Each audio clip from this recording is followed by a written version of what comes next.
20 World Series championships sounds pretty nice, doesn't it? How many were you a part of? I'm going to hit 50 home runs this year. I'm going to hit 60, 70, 75.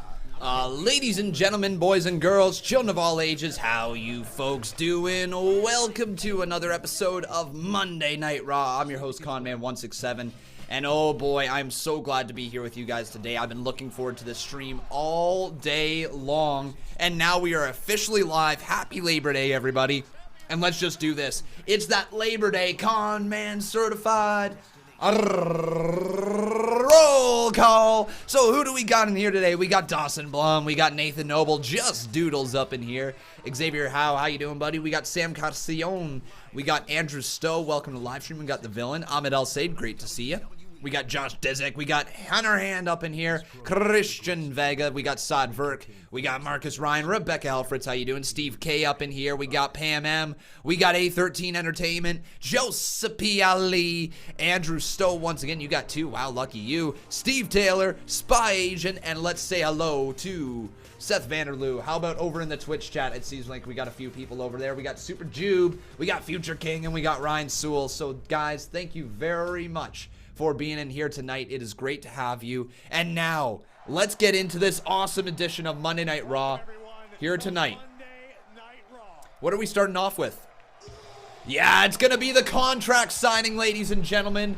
Braun Strowman and Seth Rollins. Obviously, if you are not aware of what's going on within the WWE right now, Braun Strowman and Seth Rollins are the tag team champions. You're not mishearing that. Conman's telling the truth. They are the tag team champions, and they are set to defend their titles against Dolph Ziggler and Robert Roode.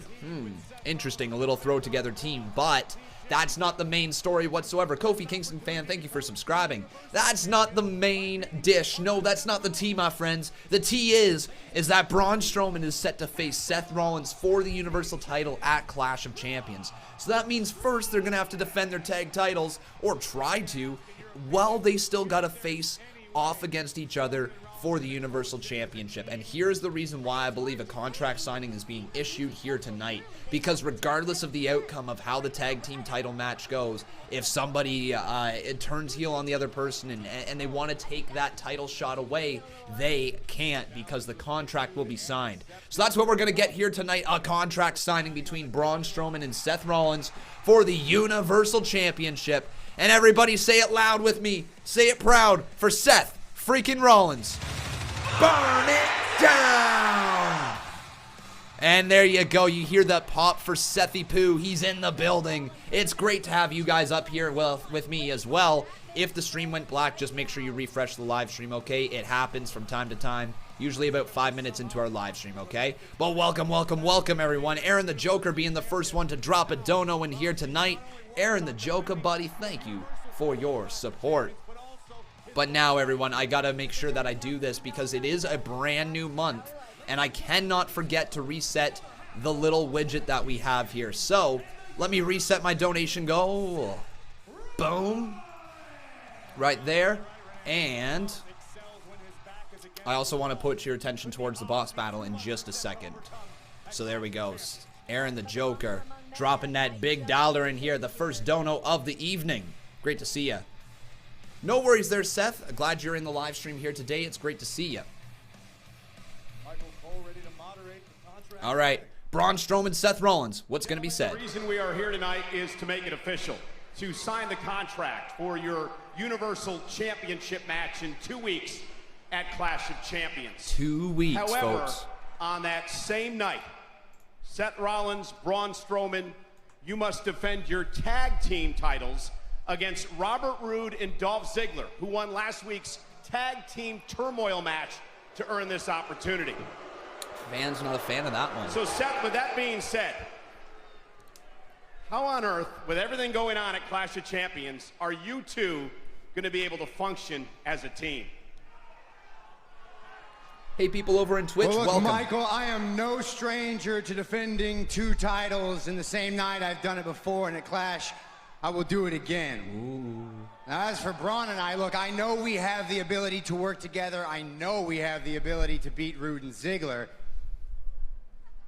But I'm walking in to Clash of Champions with one intention. That is to walk in as double champ burn it down, and to walk out as double champ. Now that's just me. I can't speak for Braun. That's just my opinion. Those are my intentions. Yeah, you know, you are right. Nobody speaks for me, Seth. At Clash of Champions, we will tag together, and we will beat Rude and Ziggler. All right. All right. But man, I can't think but how awkward it's gonna be when your tag team champion beats you and becomes the new Universal Champion. Braun kind of butchered that line there. Your tag team partner beats you. You know, Braun, But the gist was there. you're right, that would be terribly awkward, but I gotta let you in on a little secret. You may be a monster Thanks, Seth. among men. Thank you so much. This is why I love having you as a tag team partner. But to win this Universal title, I slay the beast. It's true. Which unfortunately is something that you couldn't do. And at Clash of Champions, to keep this title, I'm gonna slay a monster.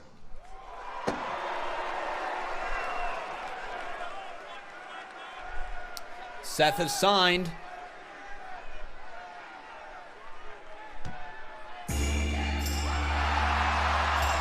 Hang on just a Oh. Oh. The United States champion AJ Styles, flanked by his sides the former tag team champions of Carl Anderson and Luke Gallows, the OC. We're trying to conduct business and sign a contract for the Universal Championship match. Do you hear that, boys? Do you hear that? At Clash of Champions, history will be made. Let me say it again. At Clash of Champions, history will be made. Oh. AJ's got a chant going on. You gonna join in there, folks, chanting AJ Styles? Also, I want to hear what's your thoughts on the OC. Do you guys like him or hate him? Listen, for the first time, we're gonna see the tag champs defend their titles and then compete against each other for the Universal Championship. Oh, that's so cute. Isn't that cute? And it's adorable, isn't it? Kawaii. Oh, God, kidding me? Are you kidding me? Why does Braun Strowman get an opportunity? Why? Because he's Seth Rollins' partner? Is that it? Because he looked at the Universal Championship? He's like got a good literally point. picked it up and go, oh, Braun Strowman would like to have this pretty thing. Is that why? By proxy, the United States champion should be the first in line to get an Spy Agent, opportunity thanks for at the subscribing. Universal Championship. Wow. I mean, We gonna have make you this ever a triple thought threat? Who I'm supposed to face? Huh? Who am I supposed to face at Clash of Champions? Who is it? Is it gonna be a Who am I triple gonna threat with the face U.S. at Clash of title on the line? Champions? What? You know what? No. I know what I can do.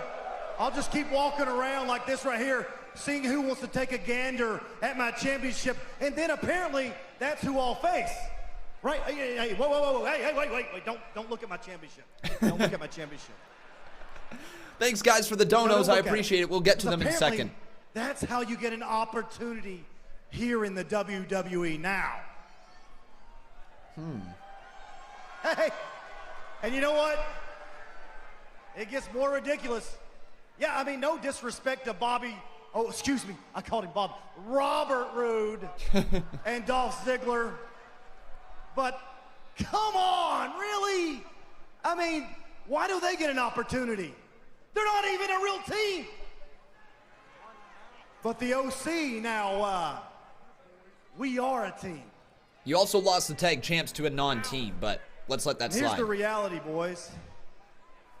If the Good Brothers don't get what they want, and I don't get what I want, then no one is going to get what they want. Seriously, AJ, we're trying to conduct a contract signing. You have no... Shut up, Michael Cole! I'll slap your teeth down your throat! Oh, shit, man! Things are about to break down. Yes, thoughts and prayers to everybody who is recovering from the shooter last weekend. Also, thoughts and prayers going out to everybody being affected by the Hurricane Dorian right now. Our thoughts are with you guys. Kevin Moore, thanks for the $5 dono. AJ Styles, what's he going to do with this contract? He rips it up. Wow, the contract has been ripped up. Rayshawn Coley, thanks for the $2 dono as well, saying the OC is pretty cool.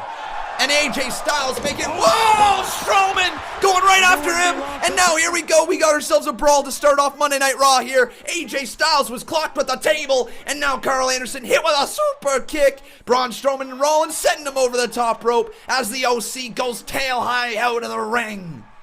Wow, what a start here. Styles took that table on the button. Damn.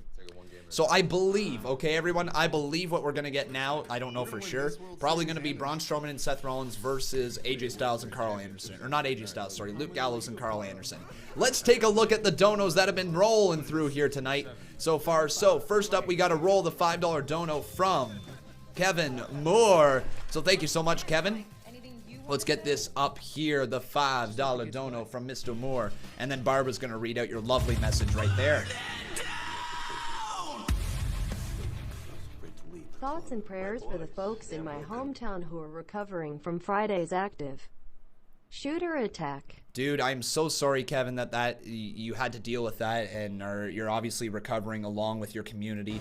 Our thoughts are with you, and hopefully you are okay and your loved ones are okay. So sorry to hear that, Kevin. That is a terrible, terrible, terrible thing to even have to be close to. All right. We got ourselves then that $2 dono from Rashawn, but before we get into that, folks, I want you to look at the Boss Battle Championship and take a look as we've got ourselves a new boss. But before we put him up there, take a look. The winner of the Boss Battle Championship during the month of August was the one, the only King Cody Bagg. So Cody, thank you, dude, for so much. I can't appreciate how much, or I can't say how much I appreciate your support here on this channel. So thank you so much, my friend Cody. You were an 8-time Boss Battle champion, but now we are restarting this. Whoops.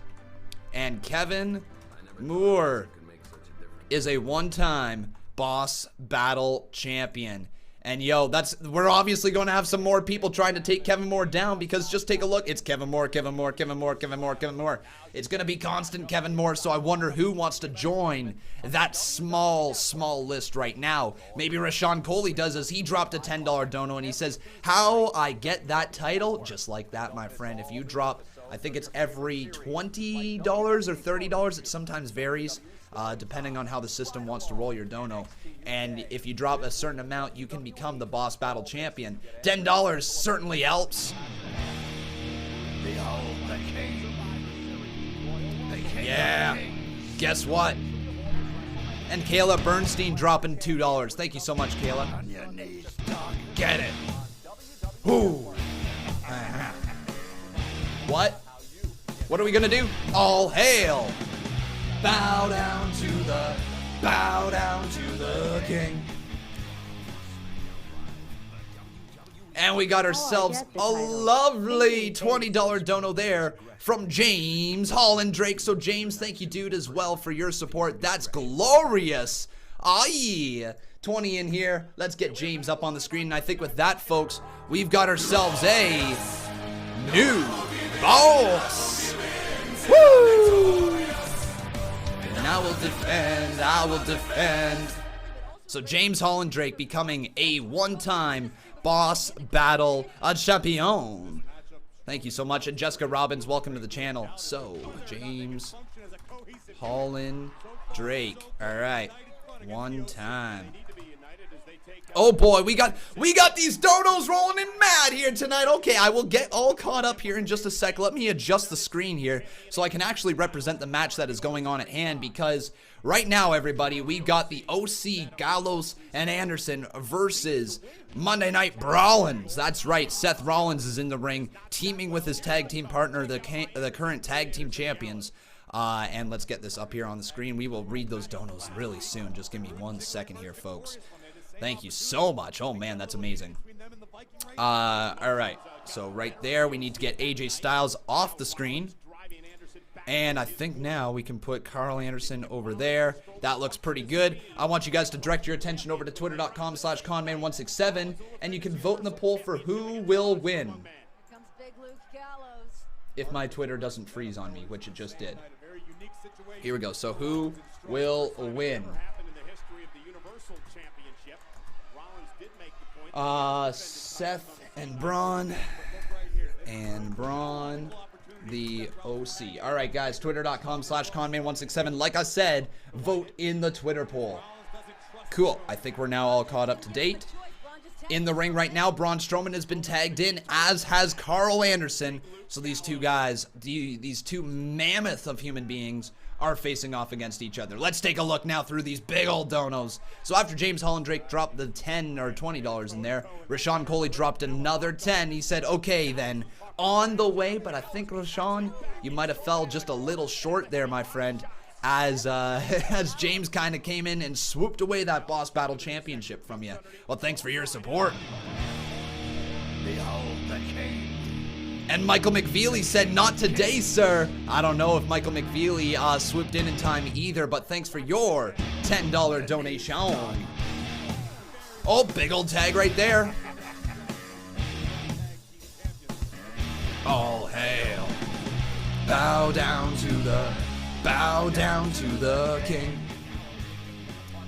And with that, folks, we've got ourselves a new boss. Michael McNeely becoming a one-time Boss Battle Champion as Seth Rollins hits a massive arm drag right there. Holy moly, with these donos rolling in tight here tonight. Seth Rollins, though, with a nice arm drag locked in on Carl Anderson, who delivers his knee to the midsection. And now a headbutt into the corner as Carl Anderson drives Seth Rollins' skull into the top turnbuckle. All right. So the boss battle now. We're sitting at Michael McNeely. Or McVeely. Michael McVeely. Sorry, not Michael McNeely. Michael McVeely. My baddie. My baddie. Not today, sir. What the frick's on my baddie? I don't know what that's all about. We had a $20 dono in there from Rebecca Helfritz. Thank you so much, Rebecca, for your support as well. It's great to see you up in here. And Rebecca Helfritz saying thank you for everything you do to make this community great. Well, Rebecca, thank you as well for helping keeping this community alive as you do every single week. Kick out at 2 by Carl Anderson. And I can't hear any sound. There we go. I might have turned it down too low. Cool. Let's roll that glorious one. Glorious. No, I will give in till I'm victorious. And I will defend. Thank you for everything you do to make this a great community. So Rashawn Coley as well sweeping in here with a $20 dono. And I think with that, Rashawn, you have become the new boss. Woo! Victorious. And I will defend. Oh, uppercut delivered there onto Seth Rollins. Wow. All right, so now Rashawn Coley being added into the Boss Battle Championship picture. There you go, Rashawn. Thank you so much, my friend, becoming a one-time Boss Battle Champion in your own right. And now James Hollandrake drops another 20 in there. James just missing out on that Boss Battle Championship. But thank you, dude, for your support here as I'm going to get back to commentating. If there's any more big donos after this, I will thank you guys, obviously. But I got to commentate now as I've really not been able to do any of that tonight. I will defend. But here you go. Inside the ring, you got Carl Anderson and Seth Rollins locked in a stalemate as Carl Anderson's trying to deliver a float over suplex. But it looks like Seth Rollins is going to counter this thing. No, Carl Anderson slides down the back of him right there. Oh, tag has been made. In comes Luke Gallows. Big kick to the side of the head of the Universal Champion. And now Seth Rollins just dumped to the outside of the ring. Makes me wonder why they decided to do that. Oh, AJ Styles, you piece of crap. You piece of crap right there as AJ Styles just bowls over Seth Rollins. Cheap shot to hell. Screw you, AJ Styles. Oh, man. And we're going to head to commercial break. So, wow, right now, folks, if you take a look at the poll, 78% of you think that Seth Rollins and Braun Strowman are going to win this matchup. Only 22% think the OC, and I have to agree with you guys. I believe that the OC are probably going to walk out the winners here tonight. It just makes sense that they would, right? But welcome again here, everybody, to the live stream. I want to say thank you so much for all the support that you gave me last week as well. It's amazing to see it continuing on to this week, but there is a few little things that I want to bring to your attention. A brand new series here on this channel that is all about you guys, okay? It is completely about you. It is 150% bringing your comments to the forefront, hearing what you guys have to say, and being a community-driven show. What am I talking about? I am talking about the new series called What Do You Think? And if you guys saw this on Sunday, I released a What Do You Think video for All Elite Wrestling's All Out. Now, not as many people were aware of what's going on, but I want to make it very clear to you guys. You know the polls that I post here on this channel after the stream? The friggin' fantastic, good, just okay, bad, or absolute crap? Those polls are becoming a part of the channel in more ways than you ever imagined. On those polls, you vote in it and you let me know what you thought of the show. And then down in the comments below, guys, whether it's going to be on the actual poll post or a separate community post. So I'm probably going to post two, but you can leave your comments, and your comments could eventually, potentially be featured in a video where I literally look over what you guys thought of the show, read them out, and give you a little bit of analysis on them. The first video wasn't exactly how I want to do it. I think I'm going to try a different style moving forward. But honestly, the idea of the video stands still. And I want you guys to comment on the video, the actual poll post, and the actual community post. And let me know what you guys actually thought of the show. You can get your comment featured in the video, and it's just going to be a good way to make this community grow even more. So I hope you guys are going to check that out. It is on the community page right here on YouTube. Please check it out, and make sure you let yourself and you let the world know your thoughts on the show, because I want to hear them. Asim Khan, how you doing, my friend? Dropping $2 in here. He's asking me, can you recap? He just joined the stream. So far, really nothing has happened. The contract signing happened between Braun Strowman and Seth Rollins. AJ Styles came up and ripped up the contract, so I don't know if there's going to be more stuff to that. That set up this tag team match between Carl Anderson, Luke Gallows, Seth Rollins, and Braun Strowman.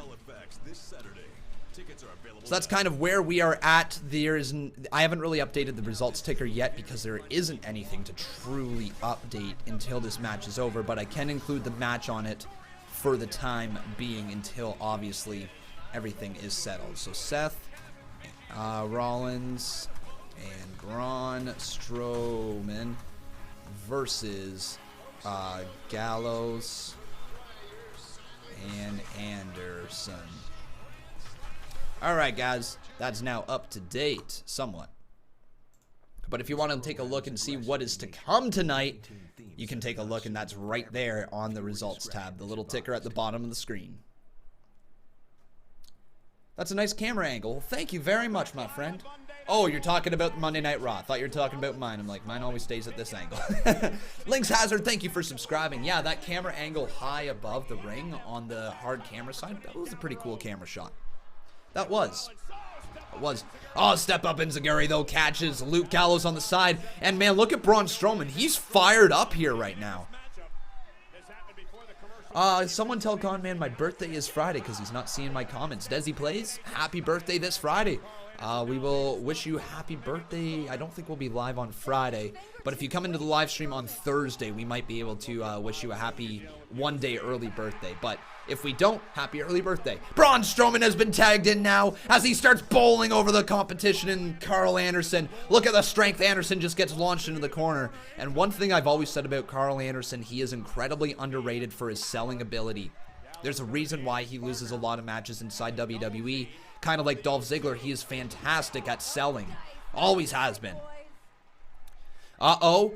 Braun Strowman with a nice clubbing blow in the corner as Gallows gets sent down. But, oh, Gallows and Anderson, working well together here as Seth Rollins now has been tagged in. Leaping knee catches Carl Anderson on the side of the head. Super kick to the face of Anderson. And Seth Rollins is chanting it now. He's chanting for everybody, too. Burn it down, but AJ Styles gets involved for the second time in this matchup. Roll up there from behind. He's got the tight. Seth Rollins now calls him up. 2, 3, it's over. Seth Rollins and Braun Strowman win. But AJ Styles immediately in the ring as he goes right after Seth Rollins, and he's not letting up as he keeps hammering away right across the side of the head of the Universal Champion, and Braun Strowman's got to be foaming at the mouth here. His tag team partner's in trouble, but this could be an advantage for Braun Strowman at Clash of Champions. Seth Rollins gets everybody out of the ring, though. Anderson and Styles. This time Styles taken out with a suicide dive. But now look at Braun Strowman. Who's he going to attack? He's going to go after Anderson, bowling him over with a shoulder tackle. And Gallows falls to the ground. And Rollins! Oh! Oh! The Fright Train and Braun Strowman. Hey! Oh, Dolph Ziggler and Robert Roode, don't call him Bobby, are going right after Braun Strowman. Now Robert Roode setting into the steel steps. Now AJ Styles, the number game's proven to be way too much. The right hand's being delivered. Gallows, Anderson, Styles, Ziggler, and Roode going right after Strowman. The monster among men doesn't look like he's monstrous among 5 men, that's damn sure. Look at the stomps being delivered. And, oh my God, they're going to really try to injure Strowman here. They're going to try to injure Braun Strowman. Strowman, Roode, Ziggler with the steel steps to the side of the head of Strowman. This is a mauling. Come on, Seth, wake up. Save your tag team partner. I know you got to face him for the Universal Championship, but save your partner. He's just sitting there. Rashawn Coley, thanks for the $10 dono. He says, my B-Day tomorrow. And it's going to be the OC with all the gold. Dude, thank you so much for the $10 dono. Happy early birthday. But back inside the ring, Seth Rollins there is now trying to save his tag team partner. He's for a super kick from Ziggler into the glorious DDT. Strowman's back up, though, going right after AJ Styles. But the pack mentality here from Ziggler, Roode, Gallows, Anderson, and Styles proves to be way too much against Braun Strowman as he continues to get taken down. And the tag team champions, along with the Universal Champion and Seth Rollins, are absolutely being decimated. No way, a 5-person magic killer.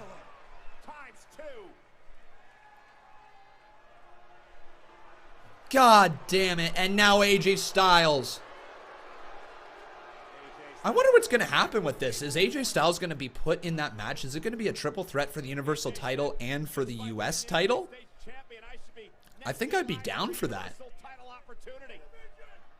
Do they want Braun Strowman to have all the gold after this Sunday? But a phenomenal forearm to Strowman. Wow. Very good start to Raw.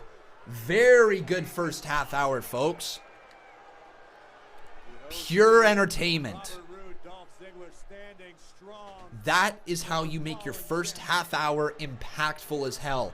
Main storyline covered. No long dragged out promos.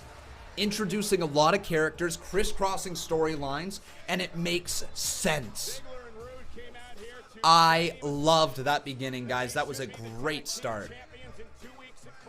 Oh, man, that's a great start here, and I've got questions. I have a lot of questions going forward.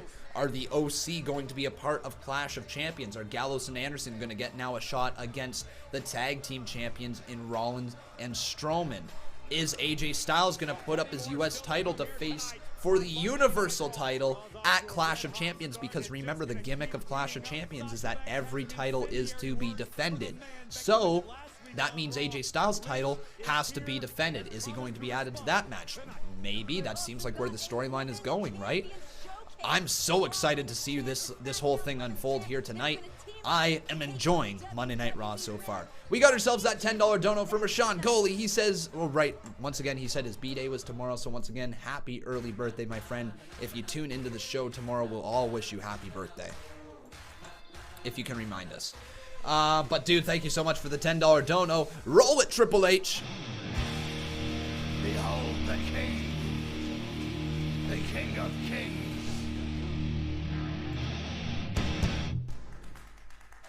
On your knees, son.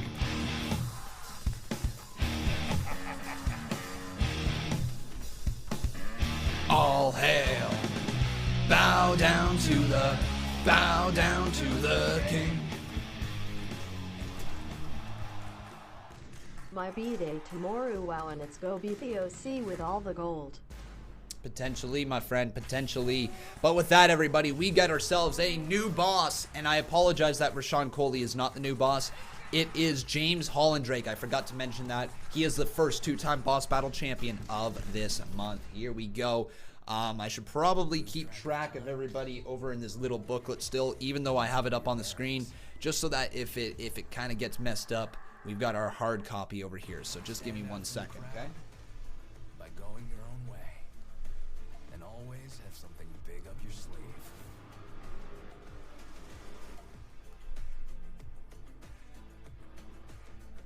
An all-new Forte 5 GT.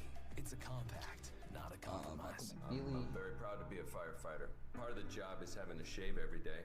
It's a real pain, because I got sensitive skin. I never thought a razor could make such a difference. Sorry, guys. 1 sec, okay? The game can be rough on skin. C-E-L-L-Y. Rehydrate your skin. There we go. And Rashawn Coley. And rebound strong. New Dove Men Plus Care Sport Care. Rehydrate. All right. We're ready to go again. I hold the family's future So, in my hands. Monday Night Raw so far, guys. Did you like that start? Yes or no? It's a simple question. Let me know in the chat right now. Now to read through some of your guys' comments. Yes, so yes, I understand. Oh, well, okay, apparently we're going to say some more donos in here. Rashawn Coley dropping man money here tonight. And Rashawn, that is glorious, my friend. He says, give it back. And I think, folks, we are going to have ourselves a new boss. Here's Rashawn Coley dropping that 20. And here we go, becoming a two-time boss battle champion. Two-time. Glorious. No, I won't give in. I won't give in till I'm victorious. And I will defend. I will defend. Give it back, smiling face with horns. Smiling face with horns. You smile with your face with horns, you're obviously evil. So people saying yes, lots of people enjoying the start here to Monday Night Raw. Lots of yeses, which is good. You know, I kind of like breaking it down into half-hour segments. So let's say this, first half hour, real solid. All right, real solid first half hour. They got 3 more segments, 3 more half-hour kind of blocks that they have to knock out of the park here tonight. I want this show to be lit. I want this show to be, honestly, one of those shows where it's like, yeah, awesome. This program is aggressive in nature. It may contain themes that are not suitable for everyone. Viewer discretion is advised. All right, here we go. We are off to a wild, chaotic start here on Monday Night Raw. At the top of the show, we saw the contract signing that just happened between Seth Rollins and Braun Strowman. Hall of Famer Stone Cold Steve Austin weighing Cool. in. The signings are always chaotic. Oh, you're a hell of an announcer, but I should probably update the results tab as well, considering Strowman and Rollins defeated Gallows and Anderson, but they didn't feel like winners there. Oh, Connor's Cure's back. Connor's Cure is back, and that's great to see. I actually really like this cause. The Connor's Cure, not just because it's my name as well. Like, obviously, it's kind of interesting to hear your name saying Connor the Crusher, Connor's Cure. You know, just hearing your name, you immediately picture you. But every time I see Connor's Cure, I just think of Daniel Bryan and Connor, right? Obviously, that's who it was named after. Well, that was quite the melee that we It's a great little cause. Here we go. Charlie Caruso. Is okay, but right now, please allow me to introduce my guest. He is still in the running to become the next King of the Ring winner. Ladies and gentlemen, Cedric Alexander. Cedric. Cedric, You were victorious in round 1. Tonight, it is round 2 against Baron Corbin. How are you preparing for this match? Well, to be honest with you, I saw Baron last week, sitting on the throne, putting the crown on his head, calling himself king where he has earned nothing. So while he's pretending, playing dress up, I've been doing this. Oh, the OC going after Cedric? What the hell? What the hell?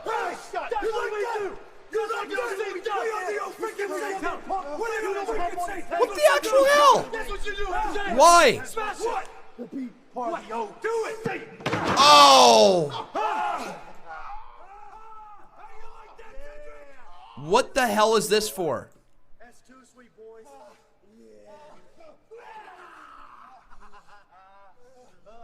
So, hang on.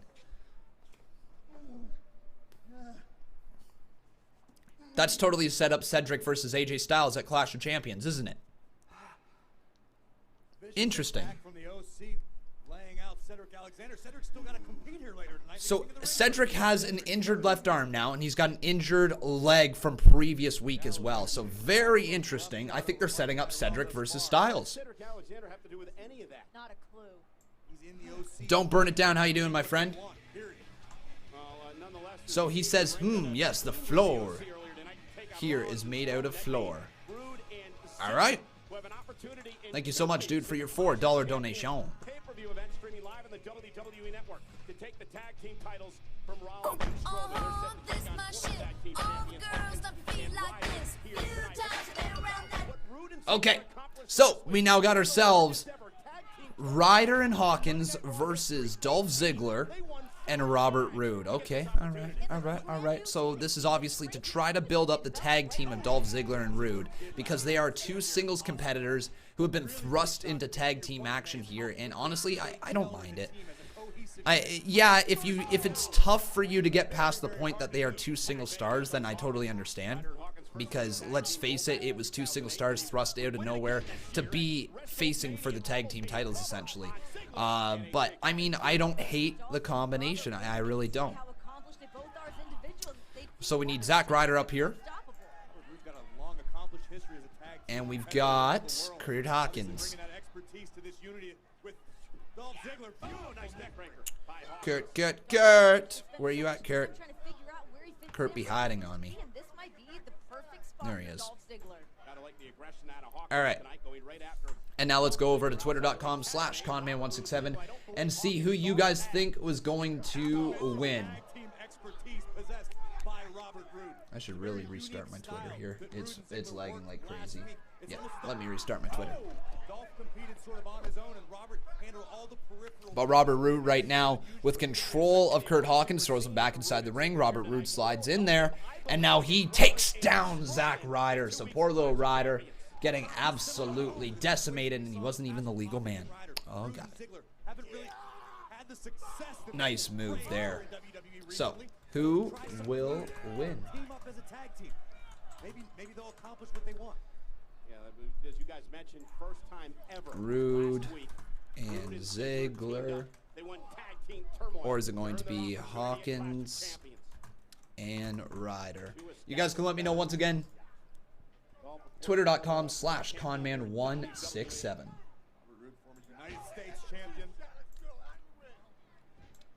Hey, Yusuf the Beast, how you doing, buddy? Thanks for sending me a message over on the Twitter.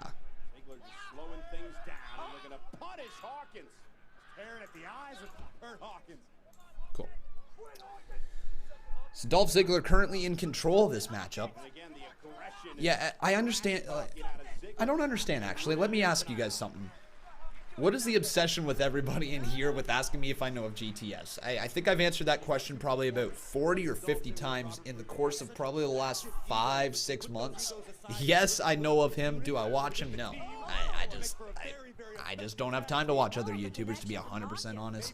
Usually if I'm watching YouTubers, it's some random history stuff, Joe Rogan podcast, or work-related, whatever. Ziggler, man, he just got hung up over the top rope, as Ziggler now is in deep trouble. Zack Ryder sent there. One thing I want to say about Dolph Ziggler in that little bit right there, he couldn't quite get over the top rope, and instead of trying to sell going over the top rope again, he just bounced forward and rolled out of the ring, because it doesn't really matter, right? If you're gonna botch something, don't make it look like a botch. It's like when people say when you're playing guitar, if you mess up, don't let people know that you messed up, because then it probably goes unnoticed. Nice swinging neck breaker right there off the top rope. Kirk Hawkins looking to maybe score another win too. Broken up at the last possible second by Dolph Ziggler. Now Zack Ryder's in the ring. He's going to try to send... Oh my God. Zack Ryder, man. Oh, sent over the top, and lands hard on the outside of the ring. Lands super kick onto Hawkins into the glorious DDT. 1, 2, 3. Wow, nicely done there by Team Rudolph. James Hollandrake dropping $5 in here says, what the hell is AJ Styles trying to prove? Good question, man. I think that's the story. AJ Styles has a chip on his shoulder. I think he wants to prove to everybody that he is the #1 champion. And this is the way that he's going.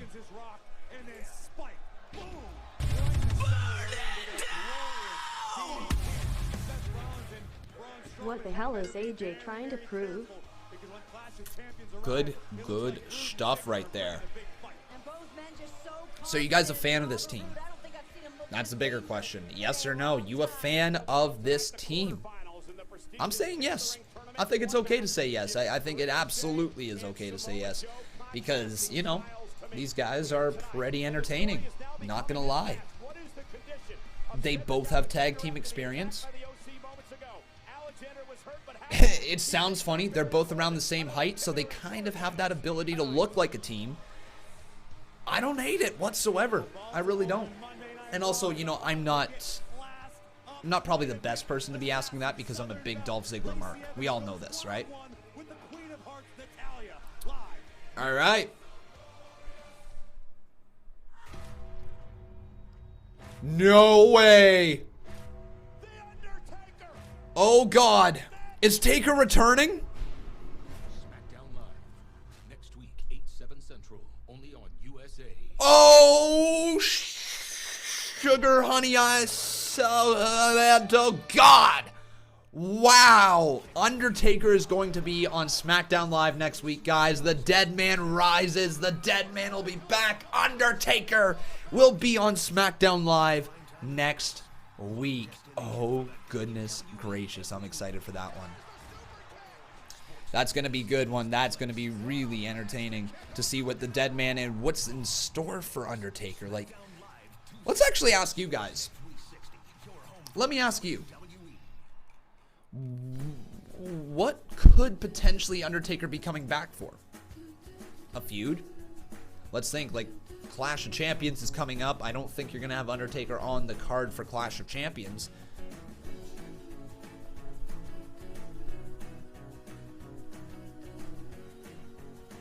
What else could he do? Is it just a one-off appearance? Or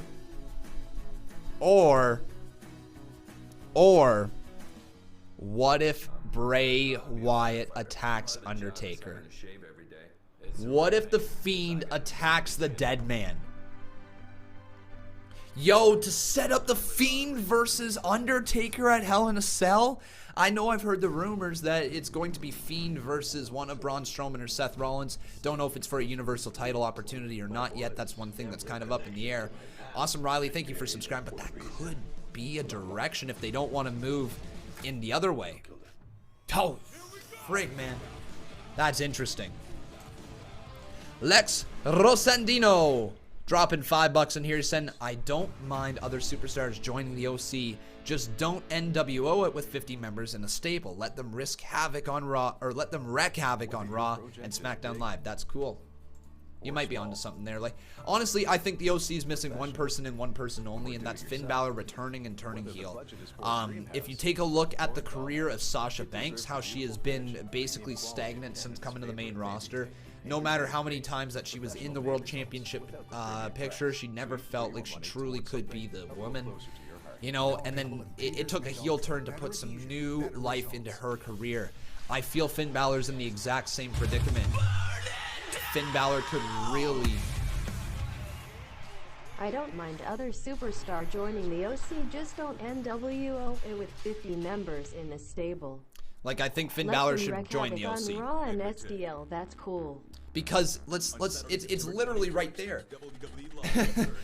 Balor Club, the only club that matters. Balor Club, the only club that matters. They're literally telling you guys Balor Club don't matter. So Balor Club needs to join forces with them. It would almost be cool if Balor was to form like a group to fight against the OC. This is actually the direction I would move in. I would kind of go a similar route of how Roderick Strong joined the Undisputed Era. Have, let's say, Finn Balor come back and form a little club to take on the OC, and you have their little battle that they have, and at the end of the match, you have Finn Balor turn heel on one of the people in that triple, or in that trio, right? So whoever one of the other two superstars are, doesn't matter really who it is. At least it needs to be a babyface. But have them turn right there. Have him turn on that, join the OC in a way that is dragged out a little bit to make it a big storyline. Roderick Strong was done perfectly for the Undisputed Era, so let's have kind of a parallel drawn and make it Finn Balor joining kind of in that sense as well.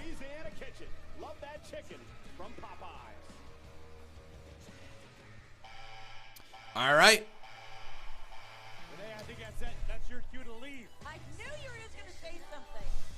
So Lacey Evans here tonight, folks, as the nasty one. Sorry, she ain't no nasty. Comes down to the ring. She's probably going to face Natalya according to your guys' comments. So, yeah, that's okay.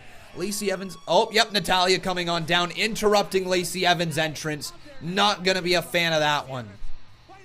Wait. Oh! Wow!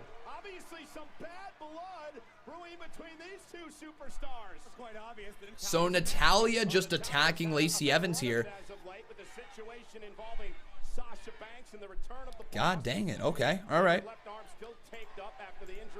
So Natty, everybody. Let's get a Natty chant. Natty, Natty, Natty. As Lacey Evans will be taking her on one-on-one right now. I need to update the results tab for you guys, and then we'll get talking about this matchup. Obviously, either there's going to be a storyline development from this matchup to set up a future feud, or this is a clean win for Natalya to keep her over. Probably the former. Yeah, actually no. Probably going to just be Natalya winning, honestly.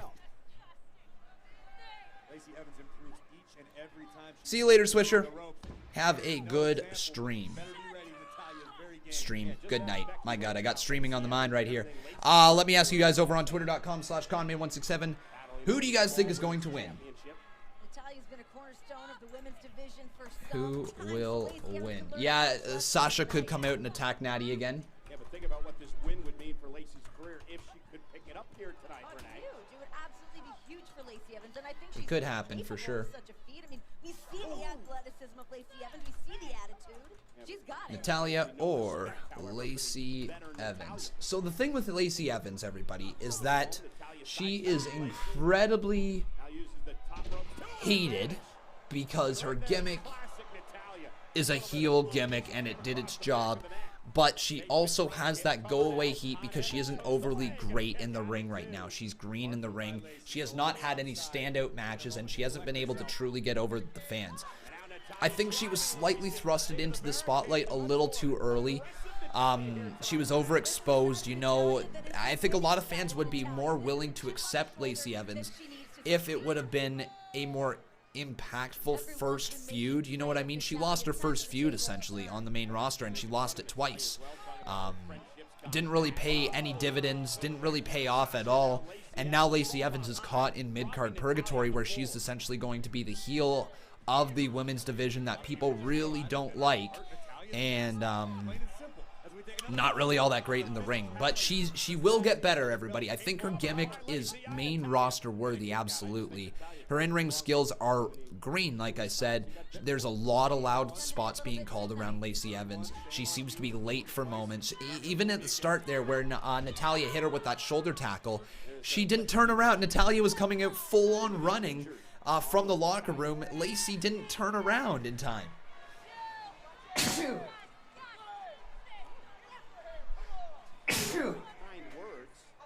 Yeah, like Lacey just literally didn't turn around in time, so Natalya had to stop running and then just was like, boom, there you go. What is wrong with you? Seriously.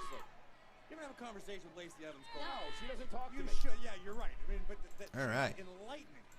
She's like a ray of knowledge. But like I said, this poll is now live. You can vote in it. Make sure when you guys see the polls as well, you're retweeting and favoriting the poll, right? That's what I want to see from you guys. Thank you guys for wishing, or for saying bless you to me. Not wishing. I guess it's kind of wishing bless you. All right, into the corner goes Natalya, as now Lacey Evans stomps a mud hole. Couple right kicks to the side of the head there, all the way up, double foot, oh, Bronco Buster into the chest of Natalya. And now Lacey Evans using a newer move here as she continues to target the left arm of Natalya. It's pretty interesting. You know what? Lacey might win. Lacey might actually win. Sasha might come down and cost Natalya a bit of this match, but Lacey's looking like she is in position here to potentially win. Lacey, though, step up moonsault, misses on that one as Natalya rolls out of the way. And now Natalya's got the opportunity to put her away. Side steps there with a back elbow to the face of Lacey Evans. Kick to the midsection. Lacey Evans gets slapped in the face. And the taste goes out with it as well. And now a clothesline as Natalya, the Queen of Hearts, starting to fight back in this match. Second clothesline. Discus lariat. That's going to be enough to... Oh, Lacey kicking out. All right, all right. How you guys doing over there in the Twitch chat? It's great to see you guys. Why is he called Robert now and not Bobby? Asking Fallen Kills. That he just changed his name, you know? Changed his name.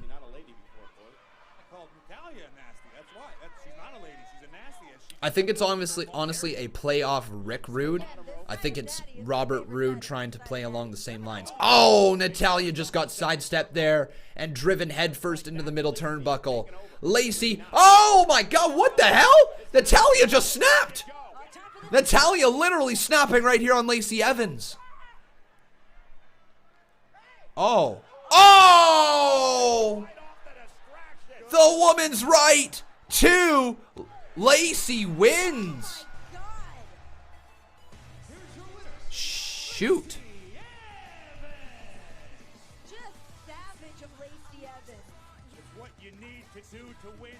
Interesting. Sunday will rule over the women's division on Monday Night Raw on SmackDown Live. To win the match in that manner, Corey, but throw your tissue into Natalya's face and then over the right hand off the distraction. So Lacey uses the napkin or the serviette or whatever you want to call it, throws it in the face of Natalya, and then hits her with the women's right. Oh, my God. Just knocked her right out. Boom. Right there, right on the jaw where it connects to the ear. Snapping the jaw back of Natalya. All right. She's over with the crowd? I don't know about that. I don't know about that. I don't know if she's completely over with the crowd, but like I'm gonna see some people complaining about Lacey Evans' finisher as well. It's a gimmick, you know, it's totally a gimmick character, and the fact that her gimmick is all about, you know, being a lady, and it's called the women's right.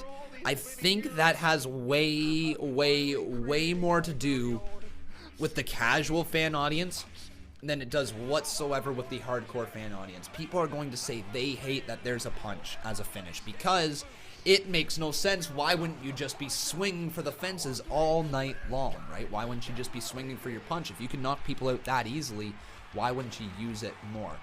However, it is definitely a thing for the casual audience because it's easy to remember. It's easy for her gimmick to kind of be established with that finishing move.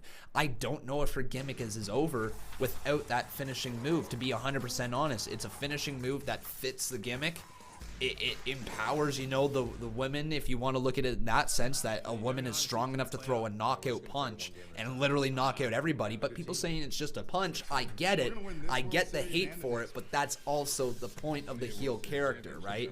The point of a heel character, especially a character like Lacey Evans, is to get as much heat on her as possible through any sense at all. As long as she can continue to deliver competent in-ring matches, and that's all they need, competent, she will be able to get over with the crowd eventually in the long term. She's struggling right now, but the finish is not the reason for it. I think it's one of the only things holding her character together. You know what I mean? It's a punch. It absolutely is a punch, but it's a punch with a purpose. In my eyes, at least. But remember, everybody, if you are enjoying the show, please make sure you leave a like on this video. Also, being sure to subscribe to the channel. If you're watching over there on Twitch, make sure you follow us as well. All right? That's simple. At jackpotcity.net, you can do amazing things with just one. So Derek Welsh, not a fan of this show. Okay. Incredible casino games with over 300 high-quality online slot games. All good. Jeffrey Rudolph over there on Twitch asking me, what did I think of AEW All Out? For free at jackpotcity.net. So AEW All Out was good. Was good. It was good. It wasn't without its flaws, you know. There was obviously flaws in the show. More so on the production side and in the rules than anything. And for me, the lack of attention to the rules really took me out of some matches. I mean, that Cody versus Shawn Spears match, don't get me wrong, the match was fine. But my God, the referee and the constant mismanagement of the rules in that match and the constant the blatant disregard for the rules by the referee took me out of it. That's, you know what that's equivalent to me, at least for me? It was like watching 82 games of the NHL season and seeing the referees ref an entire thing like they should, you know, calling by the rules, calling the right penalties, you know, maybe being a little overzealous at times, but it's okay because they're the referee, to it becoming playoff hockey. And it was literally like the referee just said, okay, rules don't matter anymore. They just don't matter. And there you go, rules out the window, and you can enjoy what you will enjoy. And it's like, okay, if you're gonna do that, I understand, but shouldn't it just, it's wrestling. It should be, if you wanted that type of match, make a no DQ match. You know, give us logic, and that is going to be the toughest thing right here, is that you can watch each show objectively. You know, you can watch AEW objectively. You can watch WWE objectively and talk openly about it. But the problem is you are going to run into fanboys on each side. I've seen fanboys for WWE. I literally saw it firsthand with people saying they thought that it was terrible. They thought that All Elite Wrestling show was absolutely an abomination. They thought it was sucked. And you know what I mean? If you replace the people in the matches with WWE superstars and you had like all the same build and everything, those same people on the other side would have said that it absolutely sucks. So you're going to have your stands. You're going to have essentially, you know, your left-wingers and your right-wingers, if you will, taking politics completely out of it. It's kind of the same idea. There's very, very split people with on each side being extremists, you know, for each brand. And then you got to find a way to kind of be in the middle to make up your own judgment, not lean too far to one side or the other, and just kind of enjoy the show, right?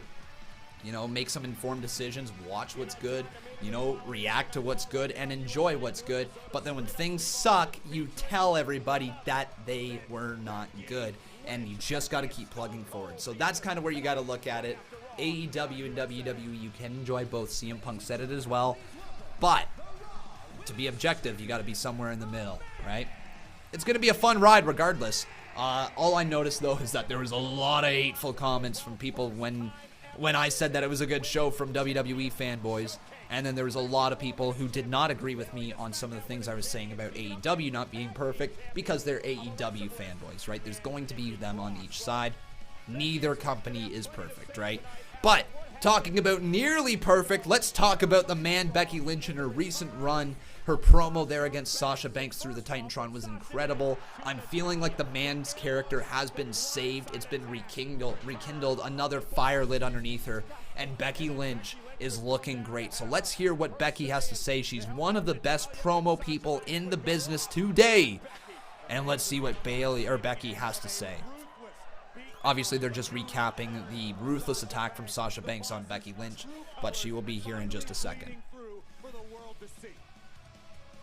Sasha Banks last week said that she's been running the women's division since day one, and that Becky doesn't deserve all this glory. All right, Ron Bonnie, have yourself a wonderful night, buddy.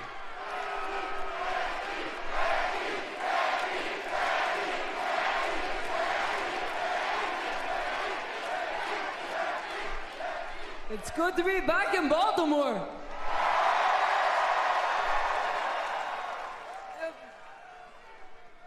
The man has something to say as I am live on Raw. Sasha Banks, where are you? Because I heard you last week mumbling all your little excuses about why you ran away after WrestleMania, and I just wanted to tell you to your face, it's such a load of crap. Because what happened to you, Sasha? What happened to you? What happened? Because you, of all people, have no reason to be whining. You were the centerpiece of NXT while I was a sidekick. And when we came up here, you were given main events of Raw and main events of pay-per-views while I was struggling to get on TV. In fact, this company, they actually gave you bouquets of flowers after your matches. Yep. So you, me, and Charlotte, we all started around the same time, and I was the afterthought, while you two were paraded. You were paraded out front and center like the frauds that you are. Ooh. But I already showed the flares why I am the man, and it's time to teach you that same lesson, you delusional little weirdo.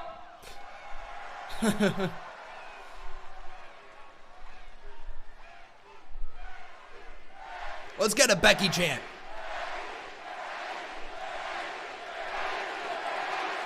A little bit there, Steve Taylor. You're right. You caught that one. I missed that.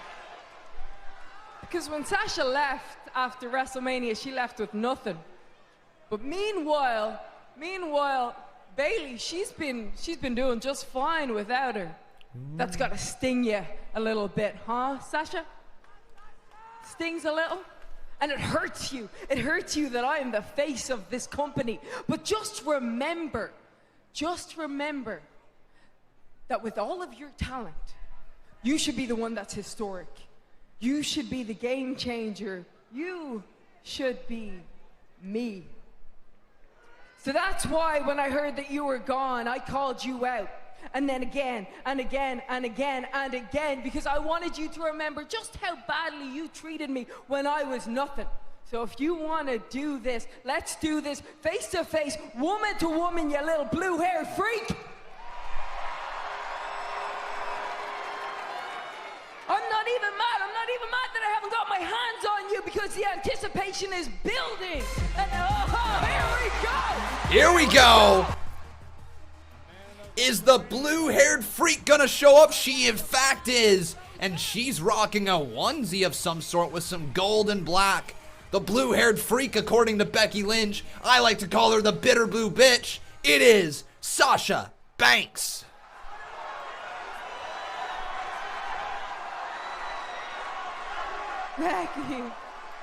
Becky, I was supposed to be you. I was supposed to be you. Thanks, Ron, or Bradley Robinette, my friend. You're right. I was supposed there to might be be an you. announcement. Not too sure. I was supposed to main event WrestleMania. I was supposed to be on all the magazine covers, have all the fame, have all the money, but look at you. Lucky you, Becky. You see, the only reason you got any of that stuff is because Nia Jax broke your face.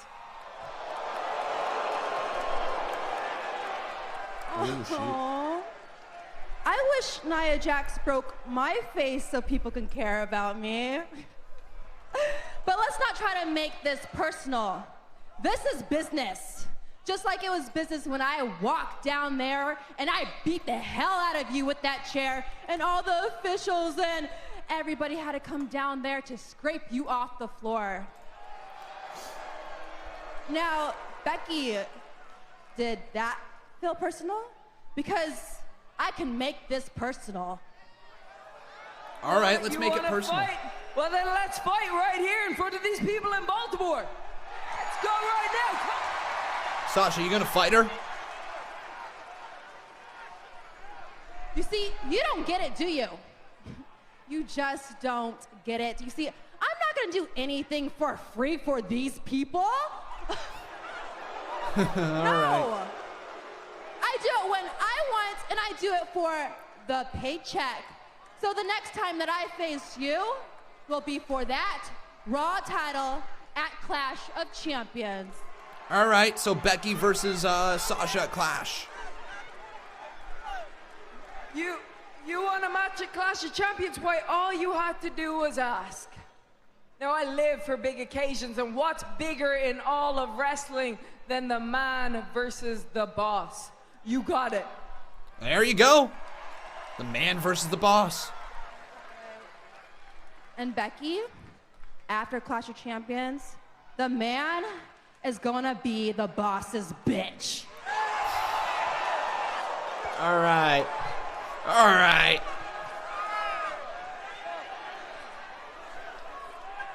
All right.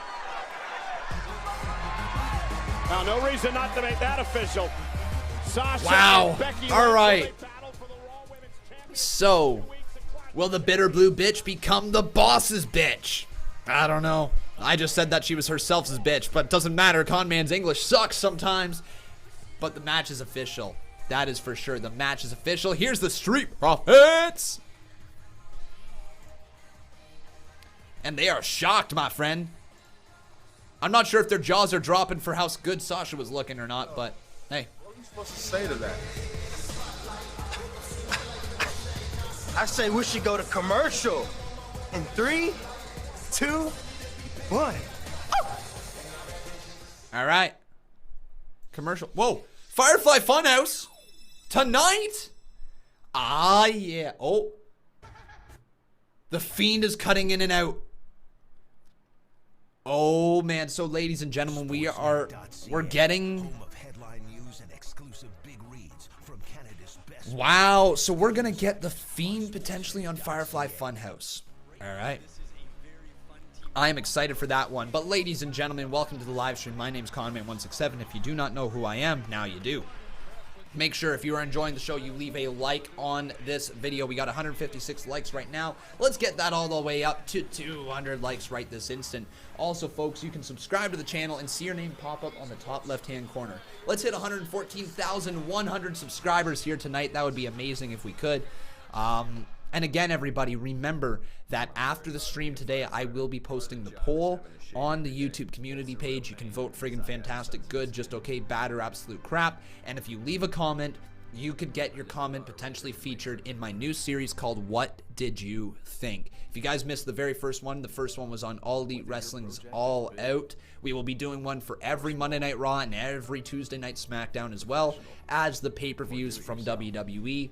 We might do it for NXT takeovers as well, and we might do it for just NXT, depending on how my days go and everything like that. But for sure, Monday Night Raw and Tuesday Night SmackDown, those will be available the next day to you guys. So Monday Night Raw happens tonight. Tuesday during the day, you will get the video for What Did You Think on Monday Night Raw. And on Wednesdays, you will get What Did You Think for SmackDown Live. So guys, I hope that it explains it well enough, and I hope that interests you, and I hope you guys do comment, because I would like to feature your comments in the videos. We're going to roll a couple ads right now, so if you guys are enjoying the show, please make sure you have ad blocker turned off, and continue to leave a like here on this video. Man, Bray Wyatt will be showing up here tonight, though, at some point, and we will be reacting to it. It's going to be good. and get treated as a VIP 24. It's funny, I found your channel looking for all-out reviews. Well, Blitzer, welcome to the channel, my friend. Great to have you in here. It's good to see that some people are finding this channel through interesting ways, you know, more so than just through our live streams. That's what I like to see. So if I update the results tab right now, what else have we had? We had Dolph Ziggler and Robert Roode defeating Kurt Hawkins and Zack Ryder. There we go. Any other matches that we have had here tonight? Yeah, we had Natalya versus Lacey Evans, correct. So Lacey Evans defeated Natalya. Alright.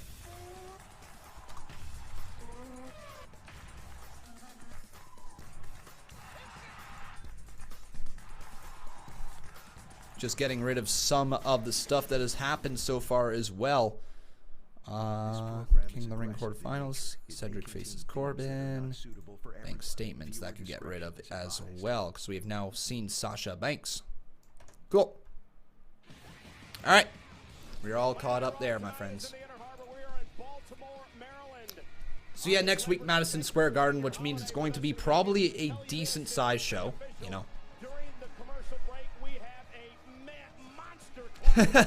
Edward Bevan saying, Michael Wade, he's reacting to NXT because Conman is a WWE mark. I don't know how people classify where you are, but please do not speak of me like you know me. I've literally watched every single AEW show that has been there and enjoyed every single AEW show as well. I have also watched a lot of episodes of NXT for years and years and years. Just because there's another promotion coming to the screens does not mean I'm still not going to watch NXT. Jeff Bursett, thank you very much for subscribing. Also, if you want to take another look at that, my audience is mainly WWE, and we did a poll asking which show should we stream on Wednesdays, NXT or AEW. 70% of the people said NXT. 70% of my audience said NXT. Do you really think I'm going to ignore that? No, I'm still going to enjoy AEW, but I'm going to be streaming NXT live because that is what my audience wants me to do. You know, it's at the end of the day, I can't piss off my fans. Joe Miller, thank you very much for subscribing. But it's now time for a little King of the Ring action, and Baron Corbin is going to come on down to this ring. So Baron's going to win this one. It's going to set up Cedric Alexander versus AJ Styles at Clash of Champions, I think. I don't know for sure, but that seems like the direction they're going in, which leads me kind of confused because I thought that they were going AJ Styles into the main event scene. Ricochet 8, thank you very much for subscribing. Jason Dawn saying, I would call you a wrestling mark, just like I am. There you go. There you go. I just like wrestling. I really do. I've watched New Japan. I've watched Ring of Honor. I've watched WWE. I've watched NXT. I've watched AEW. I've watched a bunch of indie stuff. You know, I think it's just so much fun. Wrestling's just fun. You don't have to pick a side. You truly don't. Just because I'm a WWE channel doesn't mean Conman purposely just picks a side. I'm just a WWE channel. That's basically all it comes down to. But will Cedric Alexander be A-OK? Still going to sell the knee in this match as well. Because remember, last week his knee got injured by Cesaro, right, in that match with him. So I wonder if they're going to continue selling that here tonight. But let's get Cedric Alexander up here on the screen. We also got a $5 dono from the lovely Kevin Moore. Thank you, dude. And this is what Kevin had to say. He said, Hunter's 4 Horsewoman featured at Night of Champions. Sounds like a setup to a Ronda Rousey 4 Horsewoman confrontation to anyone else. Oh, maybe. Maybe, Kevin Moore, you might be onto something. They could be starting to tease for a 4 Horsewoman feud here very shortly. That is entirely possible. I would almost like for there to be a situation where Shayna Baszler, once NXT switches over live, where Shayna Baszler starts talking crap about the 4 Horsewomen on the main roster, and it starts slowly building up to it, right? I think it'd be really good if they did it that way.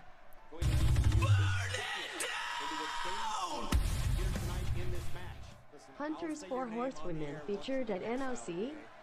Sound like a setup to a Ronda Rousey or horsewomen confrontation to anyone else. You might be onto something, like I said there, my friend.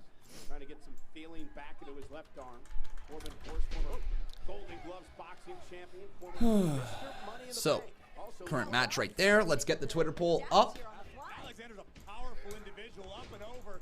Corbin, And the quickness of Corbin. Oh, Alexander turned inside so, who will win? by Corbin to advance. And Oh. Alexander able to get the shoulder up. Kick out there by Cedric Alexander just in the nick of time as Baron Corbin hit with a massive move. That corner clothesline sliding back in the ring literally turned Cedric Alexander inside out. This is where the king does his best work. Golden Gloves boxer putting in a little work here on Cedric Alexander. Okay. Oh, and a blow right to the back of the neck, driving Alexander to the mat. I cannot wait. So twitter.com/Conman167, you guys can vote in the poll. Let me know who you think is going to win. Make sure you guys are also following me over on Twitter if you do not mind. But right now, Corbin in full control of Cedric Alexander as he slowly helps him back up to his feet. Alexander with a right hand, though. And remember, he's got that injured left hand. Doesn't seem to be selling the knee, though. That was literally hurt last week. I wonder if it's going to come into a factor at any given point. Looks like it's not going to be right now as he springboards off of there, just catching Corbin on the side of the head. So, for whatever reason, they decided to attack the arm of Cedric Alexander instead of going already after the injured leg in the match against Cesaro. Because that was kind of like a big deal. The reason why Cedric Alexander faced Cesaro was for him to get injured. And it's almost like WWE forgot he was injured and then just had AJ Styles attack him for no reason to kind of go back to injuring him. Like, it literally seems like they forgot about Cedric's leg injury from a week ago. And that to me makes no sense because they literally had on WWE.com them announcing the fact that it was a problem here tonight, that he got injured last night or last week against Cesaro to kick out by Baron Corbin. Am I tired? No, not really. Not really. It's inevitable. It's going to happen anyway. Maybe you can induct him. I mean, today's been a long day, don't get me wrong. Like, I'm probably about average tired. You know, as tired as I should be for being 9:15 at night.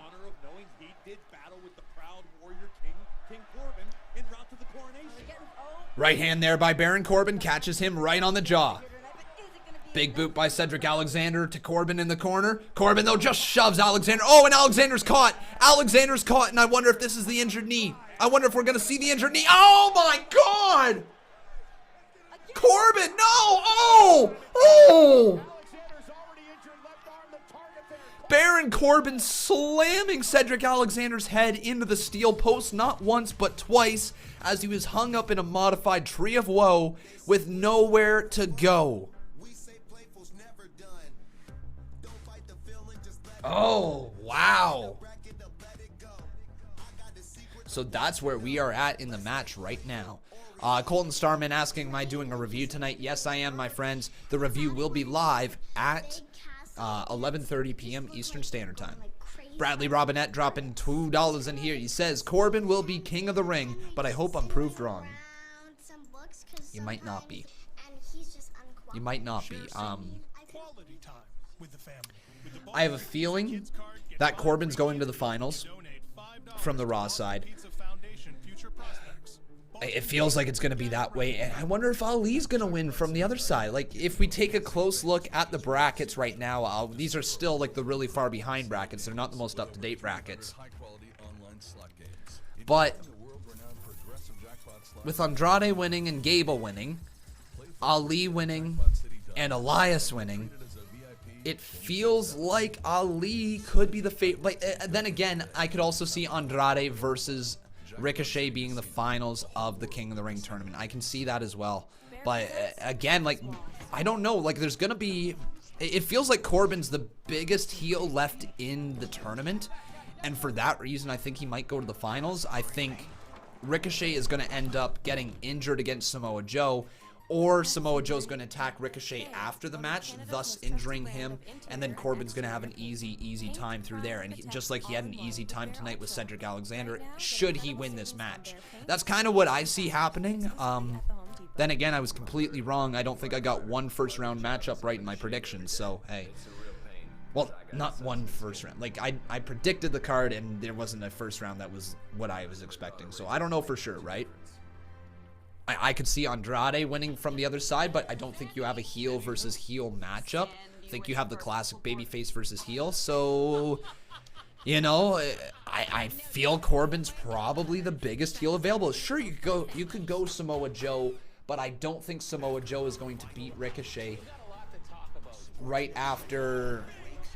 What am I trying to say? Right after he defeated Drew McIntyre, like, it doesn't feel like that's his match to lose. It's very difficult.